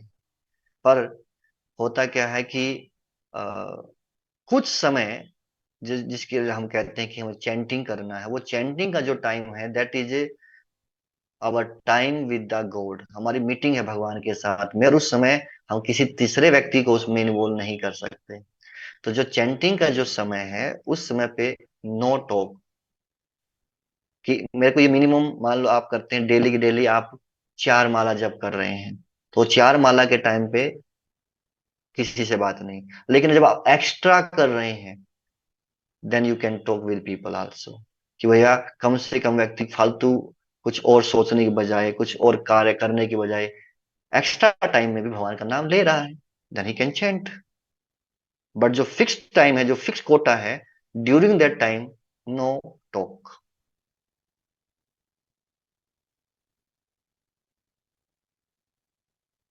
Is thinking about marriage is bad? No, marriage के बारे में सोचना गलत नहीं है, because this is also one of the ashram, गृहस्थ आश्रम है ना? उसके बारे में सोचना गलत नहीं है। अह, हमसे जो पहले कर्म हो गए हैं उनसे कैसे डिलीट करें? अब उसके बारे में चिंता करना छोड़िए, आप भक्ति करना स्टार्ट कीजिए, भगवान की कृपा होगी तो उन कर्मों का जो रिएक्शन है उसको कम भी कर सकते हैं, और वो चाहे तो खत्म भी कर सकते हैं। Let do our best and leave the rest. हम क्या करें कि हमारे घर के लोग भी भक्त हों, ये तो बहुत बड़ी समस्या है। इसके लिए केवल आप भगवान से प्रार्थना ही कर सकते हैं। ओनली वी कैन प्रे, और कुछ नहीं है। है ना? कोई ऐसी दवाई नहीं है कि घर वालों को वो दवाई खिलाई और वो भक्त बन गए, नहीं। घर वालों को भक्त बनाना है तो पहला अपना जो आचरण है वो अच्छा होना चाहिए, और साथ में भगवान से प्रार्थना करते रहना चाहिए। और यदि आपके हाथ में है तो घर पे जो आप बनाते हैं वो भगवान को भोग लगे प्रसाद के रूप में खिलाइए। इससे भी चेतना बहुत शीघ्र चेंज होगी, and they can become devotees. How to happy God, भगवान को खुश कैसे करें? भगवान खुश करना बड़ा आसान है। भगवान तो कह रहे हैं कि आप जो कुछ करते हो मेरे लिए कीजिए बस। तो भगवान के जो आदेश हैं उनका पालन करें, भगवद गीता के जो उपदेश हैं भगवान ने जो दिया भगवद गीता में, उसको फॉलो करने का प्रयास कीजिए। और by doing sadhana bhakti we can try to please God. How to be consistent in our sadhana, साधना में कंसिस्टेंट कैसे रहें? ओके हाँ, तो सबसे पहले जो हम कर रहे हैं पहले उसका हमें मोटिव हमें क्लियर होना चाहिए। तो हर रोज हमको सबसे पहले उठते ये पता होना चाहिए, एक अपना गोल जो है, गोल एक कागज के ऊपर लिख करके और अपने सिरहाने पे चिपका दीजिए। जहां आप जब भी उठेंगे तो आपको ये पता हो कि मेरे को क्या करना है, जीवन का लक्ष्य क्या है, वो पता होना चाहिए। केवल एक जगह नहीं, आप किचन में काम करते हैं वहां भी चिपका दीजिए, काम करते करते भी दिखाई दे। जब लक्ष्य क्लियर होगा, गोल क्लियर होगा, तो फिर हम उस लक्ष्य को प्राप्त करने का प्रयास करेंगे। सेकेंड, साधना हमारी कंसिस्टेंट नहीं हो पाती है, उसके पीछे कई सारे कारण होते हैं। तो बेस्ट रहता है कि हमें ऐसे भक्तों के संग में रहें जिनकी साधना अच्छी है। सेकंड, किसी के मार्गदर्शन में किसी को रिपोर्ट करते रहना चाहिए। Reporting system is very important. अगर व्यक्ति रिपोर्ट करता है ना, जैसे मान लो हमारा जो सिस्टम क्या है, वो साधना स्कोर जो है वो डेली शेयर करते हैं अपने फैसिलिटेटर्स को, अपने काउंसलर्स को। तो अब मैंने उसमें लिख दिया कि मैं इतने बजे आज उठा था, इतने बजे सोया था रात को, कल इतने घंटे दिन में रेस्ट किया, इतनी देर रीडिंग किया, इतनी देर हीरिंग किया, इतने बजे तक मेरी माला कंप्लीट हुई, इतने घंटे जॉब किया या घर का काम किया या पढ़ाई किया, जो भी, यानी एवरीथिंग। तो वो रिपोर्ट किया मैंने डेली। अब चल रहा है उसकी लाइफ में, और जब वो देखता है कि कुछ उल्टा सीधा हो रहा है, कुछ आगे पीछे हो रहा है, कम ज्यादा हो रहा है, तो क्या करेगा, उसको उससे बात करता है, क्या कारण हो गया भैया, क्या हो गया, तुम आप पहले तो बड़ा अच्छा कर रहे थे, अब क्या दिक्कत आ रही है, समस्या क्या आ रही है, और उसको हेल्प करने का प्रयास करते हैं। So reporting system is very important हमारी कंसिस्टेंसी के लिए। हम्म।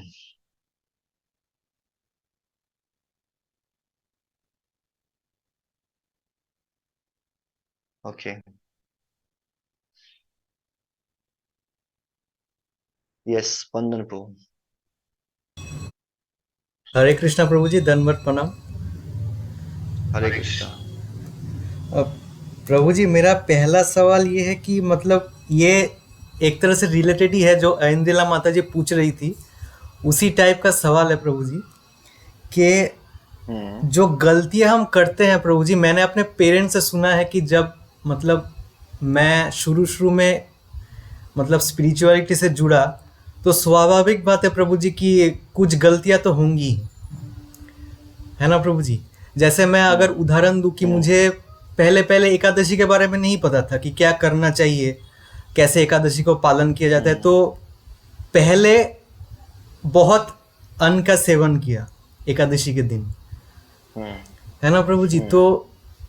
मेरे माता पिता मुझे हमेशा ये कहा करते हैं, अभी भी कहते हैं, कि हम्म। अज्ञान में जो गलतियां की जाती हैं बेटा, उसको भगवान माफ कर देते हैं, तो हम्म। उसके बारे में ज्यादा चिंता मत करो। तो प्रभु जी, ये स्टेटमेंट क्या सही है?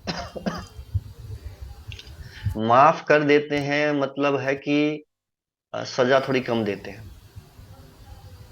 अच्छा। और एक जो व्यक्ति जानबूझ के करता है, हम्म। नॉलेज आने के बाद में करता है, फिर उसकी सजा बढ़ जाती है। अच्छा प्रभु, मतलब वो जो एकादश मतलब जो अब अगर अगर उस बात को समझेंगे तो ये कहेंगे, मान लो जैसे बच्चा है, एक छोटा बच्चा है ना, अज्ञानता में है, अब वो आग में हाथ डालेगा तो आग जलाएगी कि नहीं जलाएगी? हाँ, जलाएगी प्रभु जी। आग तो जलाएगी। मतलब अगर हमने कुछ कर्म किया है तो उसका फल तो मिलेगा ही, वही अनजाने में है। ठीक है, पर भगवान इतना करते हैं कि इसको पता नहीं था, नॉलेज नहीं थी, तो ठीक है थोड़ा कम कर दे देंगे, धीरे धीरे दे देंगे। पर ज्ञान होने के बाद भी व्यक्ति करता तो फिर उसको ज्यादा देते। अच्छा प्रभु जी मेरा लास्ट क्वेश्चन ये है कि ये जो मतलब कर्मों के सिद्धांत हैं प्रभु जी, क्या ये जैसे यमराज हो गए, हम्म। वो उनके पास सब कर्मों का सिद्धांत है कि इस कर्म का ये फल, अगर पुण्य करेगा तो ये मिलेगा, पाप करेगा तो ये मिलेगा। तो प्रभु जी क्या ये सबके लिए सेम है? ये जो नियम है सबके लिए हम्म। सेम होता है? हाँ, मतलब हर सिर्फ जीव? मनुष्यों के लिए। अच्छा। ये जो डिपार्टमेंट है ना यमराज जी का, ये केवल मनुष्यों का है, पशुओं का नहीं है उनके पास। अच्छा। ठीक है, क्योंकि कर्म योनि जो है वो मनुष्य की योनि है, तो यहाँ जो मनुष्य जो कर्म करता है सिर्फ उनको यमराज जी के पास ले जाया जाता है। अच्छा मतलब वो जो अन्य योनियां हैं, जो देवी देवता हैं, वो इनमें नहीं आते प्रभु जी? चार प्रकार की जो मनुष्य की योनियां उन्हीं में से आते हैं। मतलब ये बताया जा रहा है कि जो चार बाग प्रकार की जो मनुष्य की योनियां हैं, अच्छा। केवल वही यमराज के अधिकार क्षेत्र में आते हैं। अच्छा। जैसे पशु हो गया, पक्षी हो गए, ये उनके क्षेत्र में नहीं आते। अच्छा प्रभु। ऐसा नहीं कि शेर को पकड़ के ले जाएंगे यमदूत शेर को नहीं लेके जाएंगे, वो उनका उनका डिपार्टमेंट नहीं। केवल मनुष्यों का है कि इनको पता है मनुष्य शरीर मिला है, हम्म। बुद्धिमान व्यक्ति है, फिर भी गलती कर रहा है, पकड़ के लाओ इसको, इसको कूटो यहाँ पे। अच्छा। अच्छा प्रभु जी मैं ये सवाल इसलिए पूछ रहा हूँ क्योंकि अभी रिसेंटली मैंने एक वीडियो देखा, उसमें हम्म। ये जो नियम है ना प्रभु जी, मतलब हमारे जीवन में जो हमें नियम पालन करने चाहिए शास्त्रों के बारे में, उसमें मुझे कुछ डिफरेंस मुझे वहाँ पे सुनने को मिला। जैसे एक इस्लामिक प्रीचर थे, वो उस वीडियो में एक इस्लामिक प्रीचर एक हिंदू प्रीचर से बात कर रहे थे। तो सबसे हम्म। पहले उस इस्लामिक प्रीचर ने पूछा है उस हिंदू प्रीचर से कि अच्छा बताओ कि तुम्हारे यहाँ मृत्यु के बाद क्या क्या, मतलब शरीर के साथ क्या क्या होता है प्रभु जी, है ना? हम्म। अगर गलत हो आप मतलब आप रोक दीजिएगा मुझे, मैं नैरेट कर रहा हूँ सिर्फ कि मृत्यु के बाद क्या मतलब क्या संस्कार होता है प्रभु जी। तो उस हिंदू प्रीचर ने उस मुस्लिम प्रीचर को बताया कि दो तरह के मतलब संस्कार होते हैं, एक तो दफनाया जाता है और एक हम्म। जलाया जाता है प्रभु जी। दफनाया, उन्होंने कहा जो दफनाया उन लोगों को जाता है जो साधु होते हैं या फिर जो बहुत सिद्ध पुरुष होते हैं। हाँ, और बहुत छोटे इन्फेंट मतलब जिनको कोई ज्ञान नहीं होता, जो अभी अभी आपने कहा, क्योंकि इन दोनों को शुद्ध माना गया है। हम्म। और इन दोनों के अलावा जो बाकी होते हैं उनको जलाया जाता है प्रभु जी। तो हम्म। मेरा पहला सवाल ये है कि ये डिफरेंस क्यों? और दूसरा सवाल ये है प्रभु जी, ये जो वीडियो था बेसिकली ये हमारे धर्म को नीचा दिखाने के लिए किया जा रहा था, क्योंकि बाद में जब जैसे ही उस हिंदू प्रीचर ने कहा कि अ, ये जो डिफरेंस है ये है, तो तुरंत उस इस्लामिक प्रीचर ने तो दो जवाब दिए। पहले कि एक तो तुम्हारे धर्मों में डिफरेंशिएट किया जाता है, और दूसरा हम्म।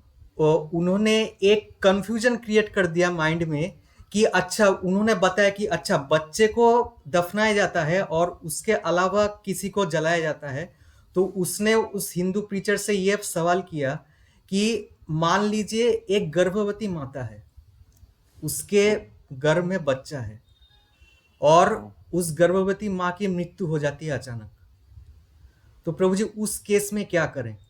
क्योंकि पेट में बच्चा है। अब सिद्धांत अनुसार माँ को जलाया जाना चाहिए और बच्चे को दफनाया जाना चाहिए। तो हम्म। यहाँ पे तो कंफ्यूजन आ गया। हम्म। तो ये दो तो सवाल देखिए, मैंने बच्चे वाला तो मैंने नहीं सुना है, मैं इसके अच्छा। बारे में नहीं बताना चाहूंगा कि बच्चे कहाँ, बट यस, जो सिद्ध पुरुष हैं, जो महात्मा हैं, उनके लिए समाधि भी बनाई जाती है। ठीक है और ये डिफरेंशिएट क्यों किया जाता है कि सबका अलग अलग लेवल है ना। हम्म, जी प्रभु। अब ये बताइए कि एक ही क्लास के अंदर में एक बच्चे को आप इनाम देते हो और एक बच्चे को आप डांटते हो, पीटते हो, ऐसा क्यों करते हो भाई? सबको समान दे दो, क्योंकि हर एक का लेवल यस। अलग अलग है। तो जो व्यक्ति जिस लेवल का होगा उसके हिसाब से वैसे ही डील किया जाएगा। अब वही अदालत जो है एक व्यक्ति को बरी करती है और एक व्यक्ति को सजा सुनाती है, ऐसा क्यों भाई? तो डिफरेंशिएट है तुम्हारे तो यहाँ पे। तो डिफरेंशिएट नहीं है, ये तो व्यक्ति की काबिलियत के अनुसार उसको, अब किसी को नौकरी मिल गई किसी को नहीं मिली तो बोलो फिर वही बात आ गई। तो ये चीज नहीं है। और जहां तक बात है कि अगर गर्भवती है महिला, तो अभी तक बच्चे का जन्म नहीं हुआ है। जी प्रभु। बच्चे का जन्म होने के बाद की बात है। अच्छा। और बच्चे का जब जन्म हो जाता है तो उसके बाद फिर वो नियम लागू होगा उसके ऊपर। तो अभी तक तो माँ का ही पार्ट है एक। ओके प्रभु जी। अच्छा प्रभु जी, वो होमवर्क में ऐसे कितने वर्ड्स का लिखना है? आपकी इच्छा है, जैसा आपको मतलब वो चीजें क्लियर होनी चाहिए। ये अच्छा। क्लियर हो कि भैया ये जो क्वेश्चन है, टॉपिक है, ये क्लियर होना चाहिए। ठीक है प्रभु। हरे कृष्णा। ठीक है। Hare Krishna. Thank you very much.